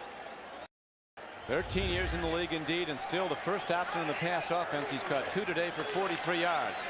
Brown shut down Tyrone Wheatley on the run quickly. No gain. Let's get an update on the Buccaneers and the Jets as we go back to Jim in New York. All right, Don, just a moment ago, the Jets trailing 10-6. Vinny Testaverde gets picked off by Rondé Barber, and he'll run it in for the touchdown to put the Bucs up 11 late 3rd. Let's go back out to Don and Steve. Little love matchup. The Keyshawn Bowl is a little one-sided right now. Bulletin for Keyshawn Johnson. Please shut up. Play football. Is this guy, every soundbite you see is Keyshawn Johnson. This is not Daniel Webster, some order you want to hear. Napoleon Kaufman takes the ball over the middle for a 13-yard gain. It's a 1st down for the Raiders. I sense a little resentment there. Yeah. Well, I mean, enough is enough. Well, he had 3 press conferences this week. You're right. I think that is enough. You see, Rich Gannon is doing exactly what the Raiders want. Hang on to the football. Keep your offense on the field. This is the defense for the Raiders that has defended 70 plays a week. Now it's the offense's turn. We'll return to Oakland after this message from your local station. You're watching the NFL on CBS. Every is Halloween. I'm glad to see your family got the tickets. It's a good group, isn't it? Here is a pitch back.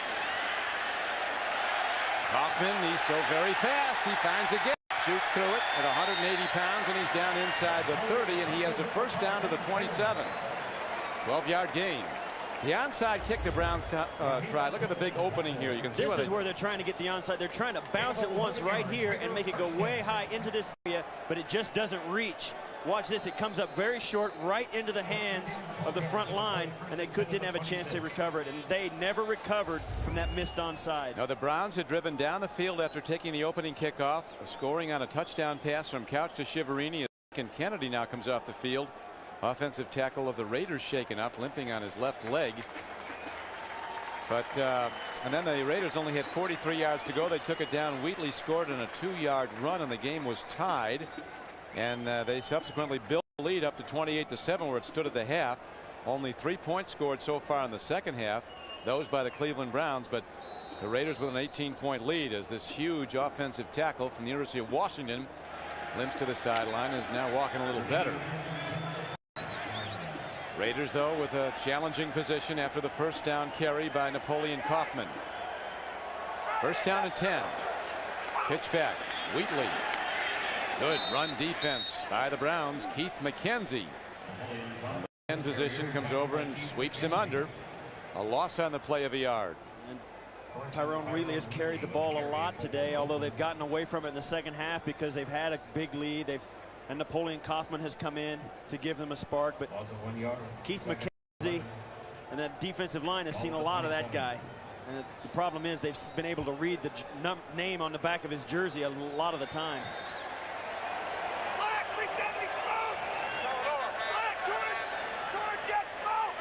Now Gannon apparently changing the play as he looks to his right side. He's going to try a quick count and a lob pass near side. A fade pattern going for the ball, and it's broken up and intercepted. It is intercepted. Was he inbounds when he picked up the ball? Lewis Sanders, the rookie from Maryland, with a tremendous play. So the Browns stopped the Raider drive with an interception. Sanders with his 2nd interception, a 4th-round draft choice. Guy they said gets better, Steve, with every practice. What happened was they put everybody on the other side of the field and left James Jett, a world-class sprinter, alone with Lewis Sanders, and he made the play, but watch. What a great play, but does his foot come down in bounds? We'll wait and see. While we were away, the Raiders called for a replay, and there is Larry Nemmers, the referee, looking at the replay, and we'll see if Sanders had both feet in. It appears, Steve, he did not when he intercepted it. He's finally got it. There's 1 foot down, there's 2, and that's out of bounds. I think they're going to uphold this challenge. Be an incomplete pass. It'll be an incomplete pass. Now he's got it. There's 1 foot, and there's the other one, and it is definitely on the line. This play's going to come back to the Raiders.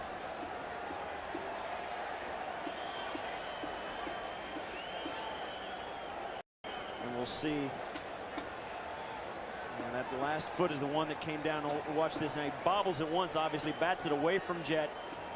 There he's got it. His right foot is down. His left foot is the one he's got to get in, and he just can't do it. The theory behind that play was to get James Jett one-on-one all by himself and just let him outrun the defender, and it did not work. After review, the pass is incomplete. The intercepting player's second foot came down out of bounds. Offense comes back out, and there still are no Raider turnovers in the game.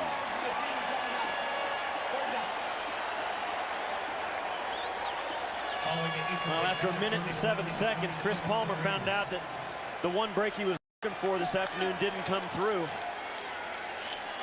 And now they're going to move the ball back to the previous spot after they had already set up for a first down for Cleveland. It's going to be 3rd down for the Raiders on the 27-yard line. That's my feeling right here. Throw for the end zone again. I mean, now their defense is discouraged. They almost had a big play. Put them on their heels and throw one for the end zone. Well, we know they're going to be throwing because they've got 11 yards to go. 3rd down and 11. Gannon stands in. On the run. Gannon takes a look, and they'll get him. Or will they? He gets out of bounds. But he gets out of bounds short of the first. Or he looks like he might hit. Let's see whether they're knocking him out. It's an 8-yard gain on the play. It's going to be short.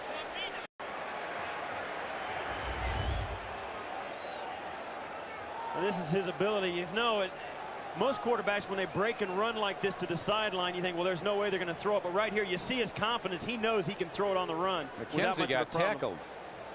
There now, we're going to see Sebastian Janikowski, the kicker, the first-round draft pick of the Raiders, who is 2 for 5 on the year.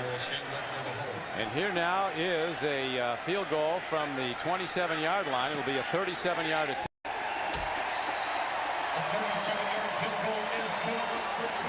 It is up, and it's good, and the Raiders lead 31-10. Just win, baby. The motto of Al Davis, a team that has won 3 Super Bowls. I tell you, the Raiders have the personnel to go a long way. This is a very good football team. David Patton downs it in the end zone. Their defense came in ranked 27th overall, though, starting the day. And so now, on the touchback, the ball will come out to the 20-yard line, 1st and 10. Whenever the Goodyear blimp is hovering above a game with its camera focused on an event, you know we're going to get a unique view. Overhead is the Goodyear blimp Eagle. Beautiful day in Northern California. Temperature at kickoff in the high 60s. Although it tends to be a lot warmer on the field. Last week it was announced as 79 when the Broncos came here. It was over 100 on the field. Natural grass field, also home of the Oakland A's. But the infield's still down. Travis Prentice, the rookie runner, on a first down carry, takes it straight ahead. Prentice, a guy who scored 468 points in college in Ohio. 4th all-time rusher in NFL and NCAA history. This guy put up numbers. Drafted in the 3rd round. Couch stands in. Throws and gets a guy. It is Travis Prentice trying to get outside. He does, and works the sideline. It looks like for a first down. 8-yard gain and a first down on the pass play. William Thomas gets him out of bounds. This fall on CBS, meet the men and women of crime scene investigation. If you're a victim of crime, then your best hope for justice. William Peterson and Mark Helgenberger star in a side of crime solving that you've never seen. That's CSI, Crime Scene Investigation. Premieres Friday, October 6th, after The Fugitive, here on CBS. First down, Browns, down by 18. 12:15 to play in the game. And the clock running. Couch, sacked only once today. Throws to Prentice, looks for a gap. Puts on a shake move and gets ahead for a gain of 4 yards. Corey James was right on him.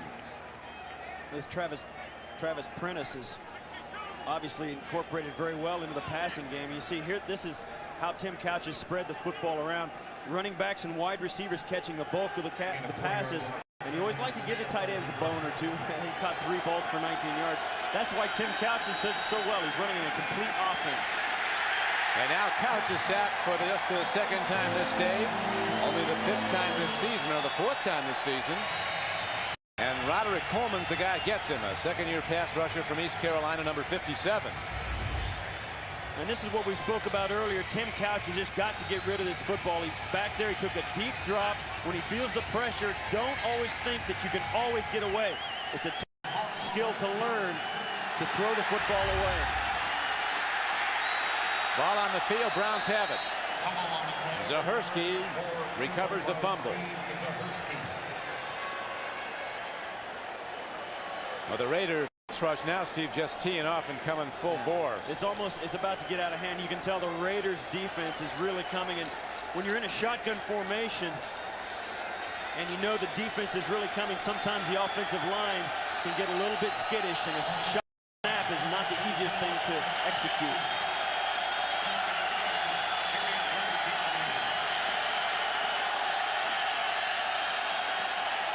Gardocki booms another punt. Darian Gordon stands under it, runs it back from his 43. And gets a rude welcome from the Browns coverage team. Marty Moore led the way. So a 40-yard punt and no return. Raiders have it when we come back. This is Don Criqui back at Oakland, California. Raiders looking to build their record to 3-1. Coming off a loss last week to their hated rival Denver. And now they look to run the clock, holding to a 31-10 lead. Wheatley runs the ball for 6 yards before Wally Rayner brings him down. This week the Browns had to part company with Orlando Brown. Here is the incident last December against Jacksonville when the flag thrown by the referee Jeff Triplett accidentally hit Orlando Brown in the eye, and Brown, just furious, lost control, pushed the referee down, but little did anyone know at that time how serious the eye injury was, and Orlando Brown unable to play football, and the Browns released him this week. Very popular guy with the team and the fans, and a terrific player, but he's just unable to compete with the eye injury. Yeah, he gets dizziness and physical exertion, and you know, Chris Palmer said, you know, it was tough on Orlando to be around the team because he wanted to play so badly, and yet anytime he tried to do anything of that nature, you know, became disoriented. Chris Palmer said it's one of the most difficult things he had to do when he had the conversation with Orlando Brown. I asked when we talked to Chris Palmer yesterday, Steve, if he thinks Orlando Brown will ever play again. He said, well, not this year. Yeah, so maybe he'll be back. Hopefully he'll be able to renew his career. Zeus, as they call him. Gannon, workmanlike day, throws to his fullback, John Ritchie. Marquis Smith rides him out of bounds, but after he gets 4 yards and a down. The Raiders have absolutely been methodical in their execution on both sides of the ball today. Rich Gannon, that's one of the things that he gives you as a quarterback. He had the great year last year, but this year I think even more so. When his offense and when he's running this type of game, it just feels like the whole offense is in so much control. They get the play they need. The running game works a little better. The controlled passing game is just unstoppable. And with the weapons he has, they're an awfully good football team. Yeah, he's been very methodical indeed and very effective. A 13-year veteran. And the stop is made as the run by Wheatley is ahead for maybe a gain of a yard. Gannon, very tough guy. He stands in and takes the hits, can pass on the run. Came in hitting 61% of his passes, and he ran for 3 touchdowns in that comeback victory over the Colts. But the big thing he does, even in 13th year in the league, he keeps plays alive with his feet. He dodges trouble. Yeah, he's mobile. He's not a running quarterback, but he's a quarterback who uses his athletic ability to give himself more time. When you can give those receivers more time, that's a potent weapon. One year in '97 at Kansas City, he led the Chiefs to a 13-3 record. And then when Elvis Gerbach was healed from an injury, Marty Schottenheimer put Gerbach in for the playoffs, and they lost. And here's a throw and a catch downfield to Ricky Dudley, the tight end. They were expecting to get a dose of Dudley, who's been kind of quiet in the pass offense of the Raiders, and Dudley's having a good day. That's his third catch.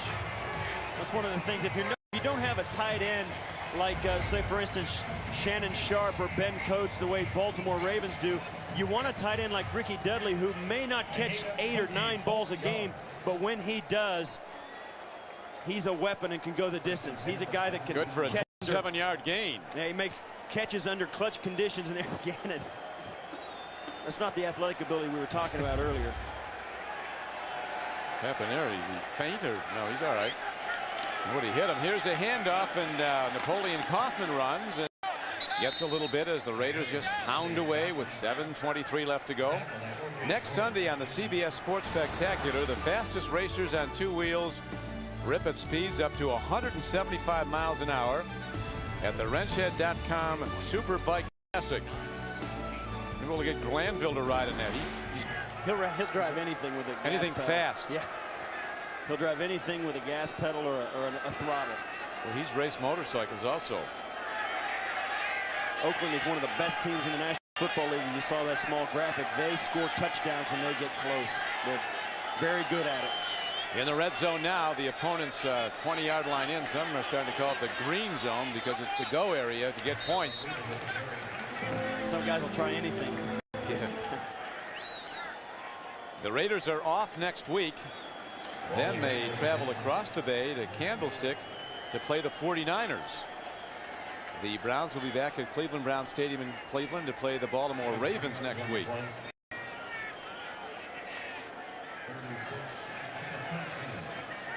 Browns huddling at their leisure.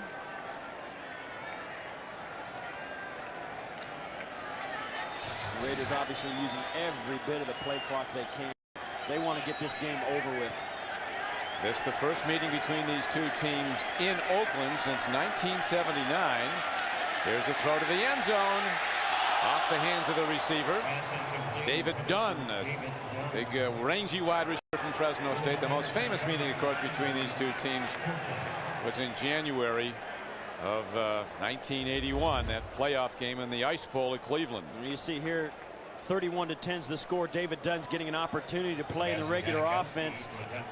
That's the play you'd like him to make, and that's the play when he lays in bed. Even though they're going to probably go on to win this game, he's going to lay in bed tonight and think about that catch all night.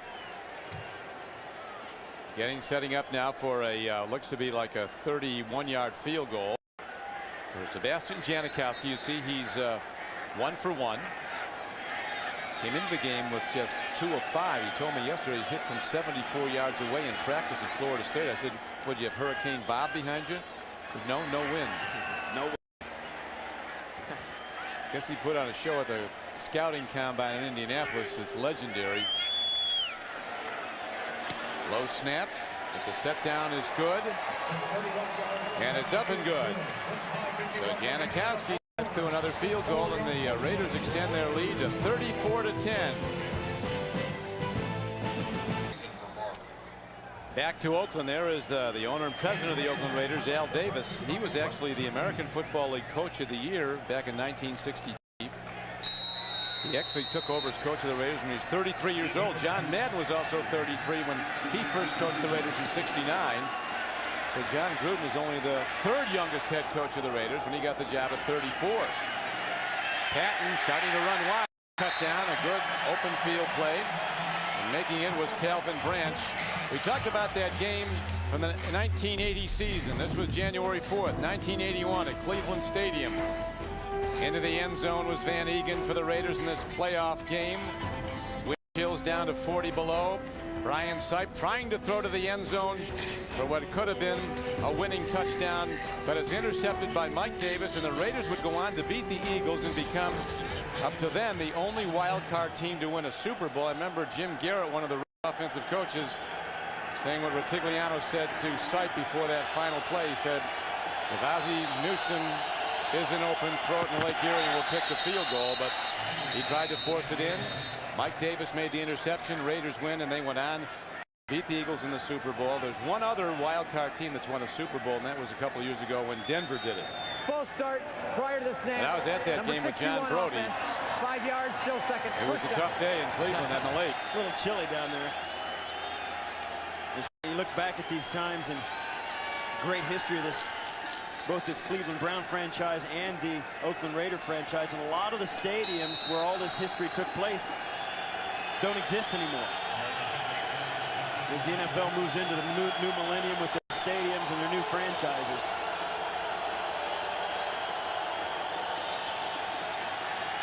Couch throws up the middle, and it's incomplete, as the Raiders are now really hunting with their pass rush.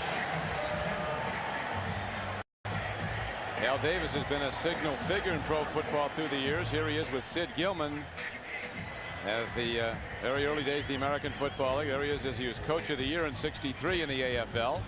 The Raiders, later with a great friend of yours. Yeah, that's and Ralph C. Wilson, the founding owner and still owner of the Buffalo Bills, who I spoke to Al before the game, and he said he talks to Ralph about once a week. Couch stands in, throws it away, and that will be a safety. That's the second safety of the year by the Oakland Raiders defense.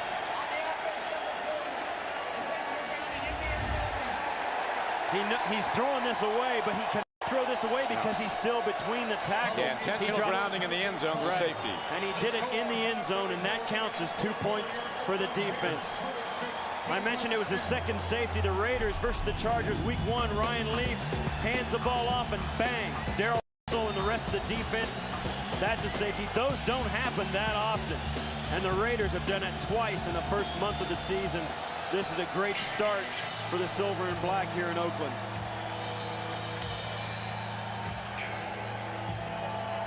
So John Gruden, who saw a very bitter defeat last week against their arch enemies, the Denver Broncos, sees his team rally back today. Tonight on CBS, how did Baku and the former Soviet Union get to be an American boomtown? It's the oil. Find oil and you'll find American oil. That's tonight on 60 Minutes. Then Kevin Spacey, Kim Basinger, and Russell Crowe lead an all-star cast in the Oscar-winning Prom Saga. It will keep you riveted. Don't miss the network premiere of L.A. Confidential. It's all tonight on CBS. 5:34 left to go, and now the Browns will free kick from their 20. They elect to have their punter, Gardaki, hit the ball. Better coverage on a high punt.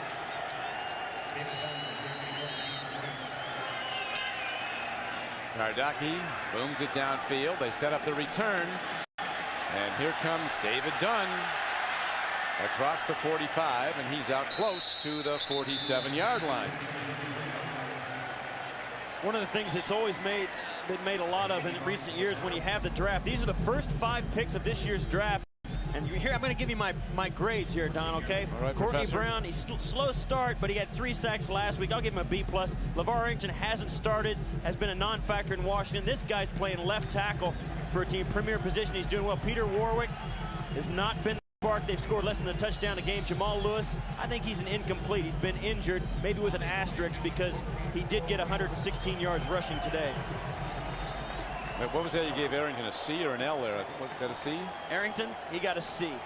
You didn't read my writing. Here's Bobby Hoying, a former Buckeye from Ohio State, in now to mop up, and they'll go to the run as he gives the ball to Randy Jordan, as the Raiders have the luxury of using backup troops now to run the clock as they have command of the game 36-10. We talk about those guys who were drafted, as Bobby Hoying's in the game and Courtney Brown is still in the game for the Browns, but I don't feel so bad grading those top 5 picks in the draft. You can do that when you're, a 9th round draft pick, and I don't have a problem casting aspersions on those guys. Well, if they get to the Pro Bowl 7 times like you did, that would I guess they validate it. They weren't the pick, I guess. I might go with Courtney Brown. You look at the tape of this guy week after week. He might be close to that A category. He had a lot of quarterbacks quarterback pressure. Everybody lamenting he didn't have any sacks, but sometimes quarterback pressures can be just as good, particularly if you turn them over. That's exactly right.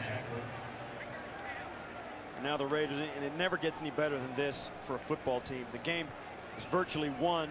You're up 36-10 with 4 minutes to go, and you're on the sidelines. You know what? It's been a good day at the office for Rich Gannon. Solid game. They feel good. And these are those nights when you want to stay up as late as you can, because as soon as Rich Gannon goes to sleep, it's no longer Cleveland Sunday. It's bye week Monday. He's got to start thinking about next week. Third down coming up for Bobby Hoying, a fifth-year player. Makes the throw. Ball on the field. Looked like a catch. Is it a live ball? They're going to rule it incomplete. Very nearly a catch and a fumble recovery as Jameer Miller picked it up and took off. Wally Rayner put the stick on in a big one. David Dunn almost pulls this in. This would have been a fantastic catch. He just needed another 1/10 of a second to pull it in. Right here you see bang. All he needed was another 1/10 of a second, but he didn't get it. Wally Rayner taking out a little bit of the frustration of the Cleveland defense right there on David Dunn. And born to hit, Wally Rayner. Middle back of the Browns, and the Raiders now will punt the ball to Cleveland. Dennis Northcutt is back, standing at the 10-yard line, and there is Shane Leckler, rookie punter from Texas A&M. After 2 new kickers this year, that was a problem for the Raiders last year. It hops into the end zone for a touchback, and the Browns will have the ball 1st and 10 after a 49-yard punt, 29 net at their 20-yard line. There's Tim Couch. His day's work apparently done. He's in good health. They're just going to, with the game out of reach, going to put in the backup. For those of you expecting to see 60 minutes, you're watching the NFL on CBS in the game between the Cleveland Browns and the Oakland Raiders. I'm Don Criqui along with Steve Tasker. And our score is the Raiders leading 36-10. 60 minutes will be seen in its entirety immediately following this game, except on the West Coast. Now coming in to quarterback is Spurgeon Wynn, a rookie from Southwest Texas State. Guy with a big arm. We need a long ball. He can throw it. Spurgeon Wynn takes a look. He's on the run. Penalty markers are fired in. Brady Jackson trips him up. Might be signal it's against the Browns. Could be a holding call. Grady Jackson saying decline the penalty so I can get the sack. Decline the penalty. Let me keep my sack. Holding. Offense. Number 72. Penalty declined. Second down. Yeah, that's his 3rd sack. Spurgeon Wynn, he does have a big arm. You see there coming out of Southwest Texas State, who actually transferred from the University of Minnesota early in his college career. 6th-round draft choice. He had some good moments in the preseason for the Browns. Doug Peterson is also one of their quarterbacks. Of course, Peterson ready to play. He's got the system down now after Ty Detman went out with an Achilles injury against the Bears in the preseason game. Here's a throw downfield, and it went very near to a lot of people, but none of them Browns. Dennis Northcutt was in the area. Darrell Russell putting a big hit on. He busted through the pass blocking and put a hit on the quarterback. 3rd and 13 arises. These are the plays that they have had today. Today they've had 53 plays. They had over 70 plays for the first 2 weeks. This was the key they want to do. Only 53 plays for that defense, and that has been the difference. They're a lot fresher in the 4th quarter, and it has showed in the pass rush.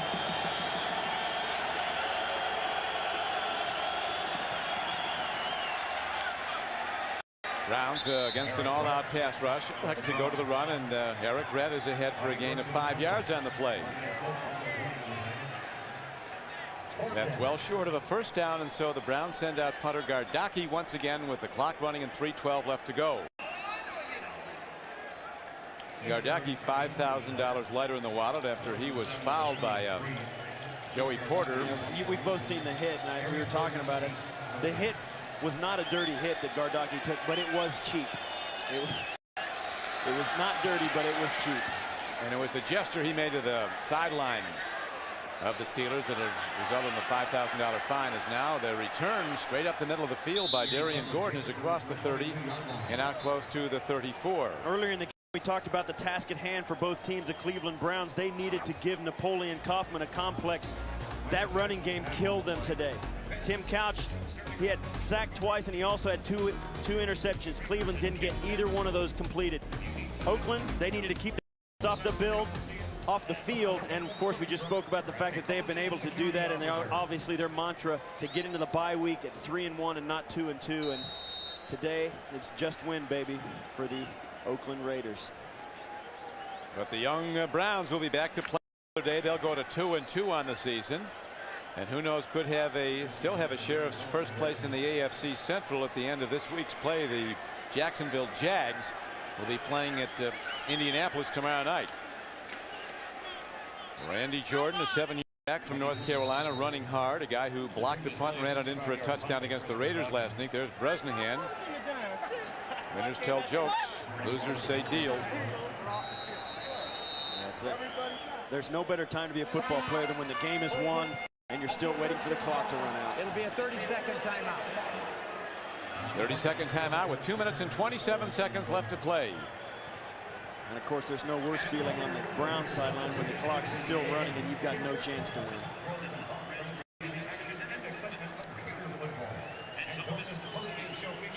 The Raiders have not been to the playoffs since '93. One of the winning franchises of all time in the NFL. Taking on water as our moving graphic shows. You see in the 70s won over 69%, the 80s 61%, under 50%.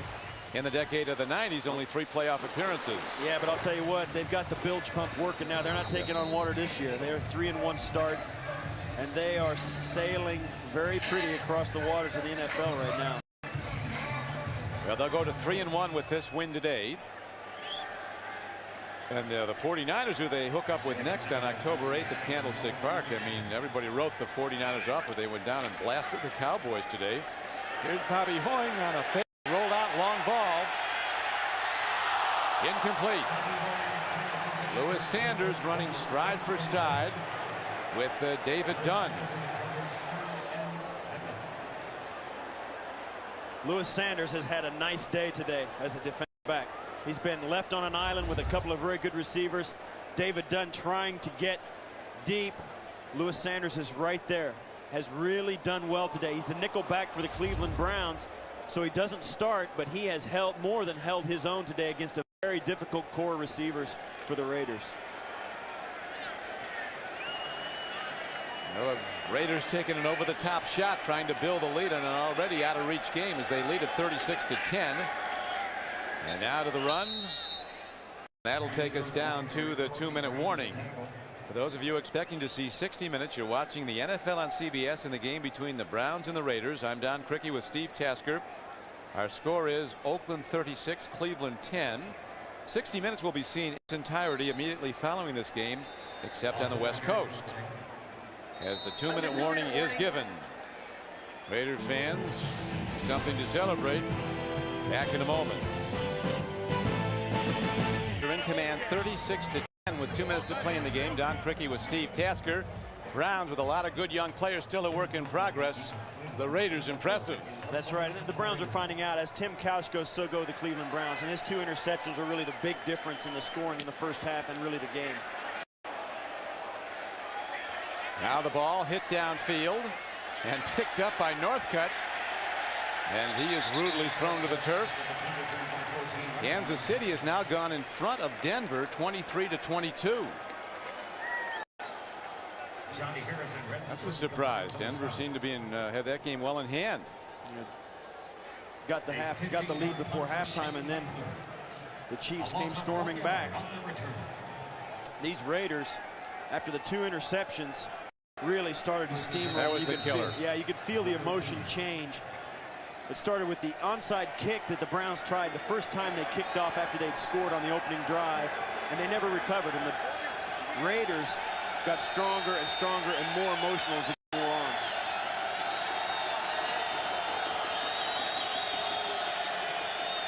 Spurgeon wins, swings it out, gets it to his tight end, Aaron Shea, for not very much. Shea inbounds and the clock runs. with 1:38 left to play in the game. Trigan Smith also joining on the tackle.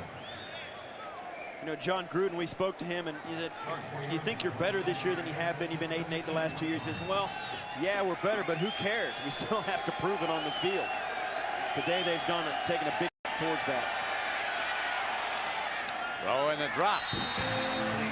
As Aaron Shea is unable to handle the ball, and there's Chris Palmer in his second year.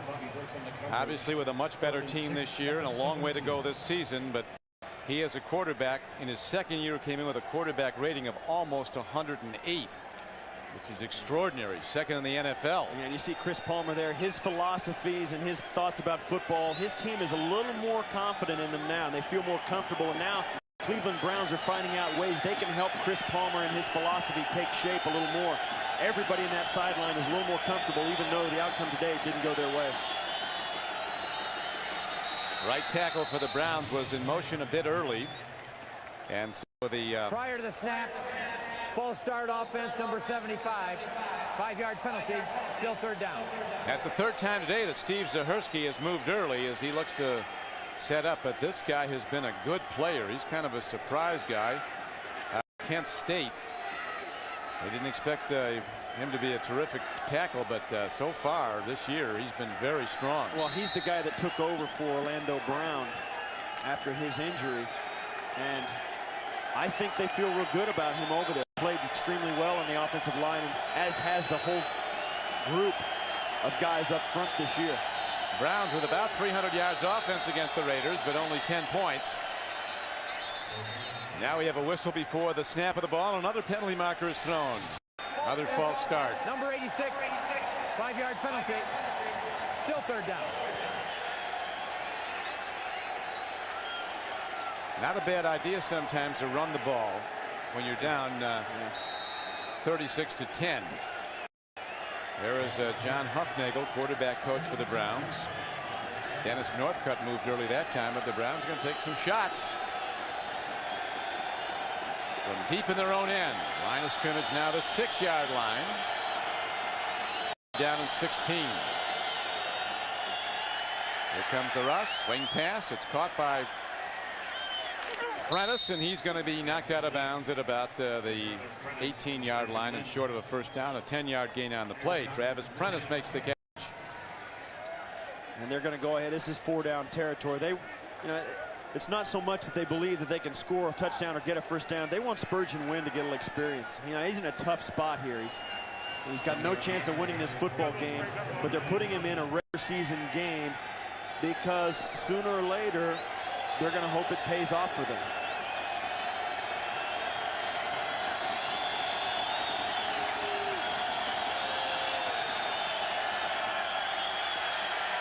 Wynn throws and a drop by Travis Prentice with 1:07 left to play.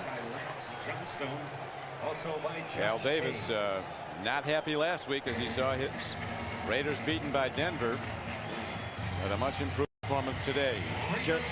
Just one, baby.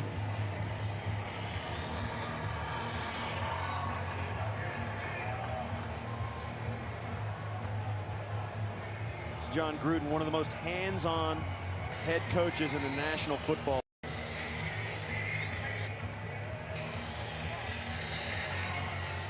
You can see that Chris Palmer's going to think about this one a lot. The executive producers of the NFL on CBS are Sean McManus and Terry Ewert. The coordinating director is Larry Cavallina. Today's game was produced by Jim Rickoff and directed by Kathy Barretto. And we thank them all. Our statistician, CBS statistician Bill George, as right now the Raiders will let the clock tick down. They'll have a play to run. The senior producer of the NFL Today is Eric Mann, and the director is Bob Matina. The coordinating producer of CBS Sports is Harold Bryant. The associate director of today's game was Sean Robbins. The broadcast associate was Jonathan Siegel, and the technical manager was Steve Gorsuch. So it's back to Cleveland for Coach Palmer and his young quarterbacking team, and to get ready for the Baltimore Ravens. They really ripped it up today, blasting the Cincinnati Bengals and maybe jeopardizing the future of their Coaching staff for the Bengals down. Was it 37 to Yeah, nothing? it may well happen. That's a club that has struggled more so than any other team in the National Football League. Gannon and Couch, part of the quarterback fraternity, exchange pleasantries, and that will do it as the Raiders win the game 36-10. Raiders go to 3-1, and getting good news that the Chiefs had gone up at Denver. Now for Steve Tasker, this is Don Criqui saying so long from Oakland, where the final score is the Oakland Raiders 6, the Cleveland Browns 10. Coming up next.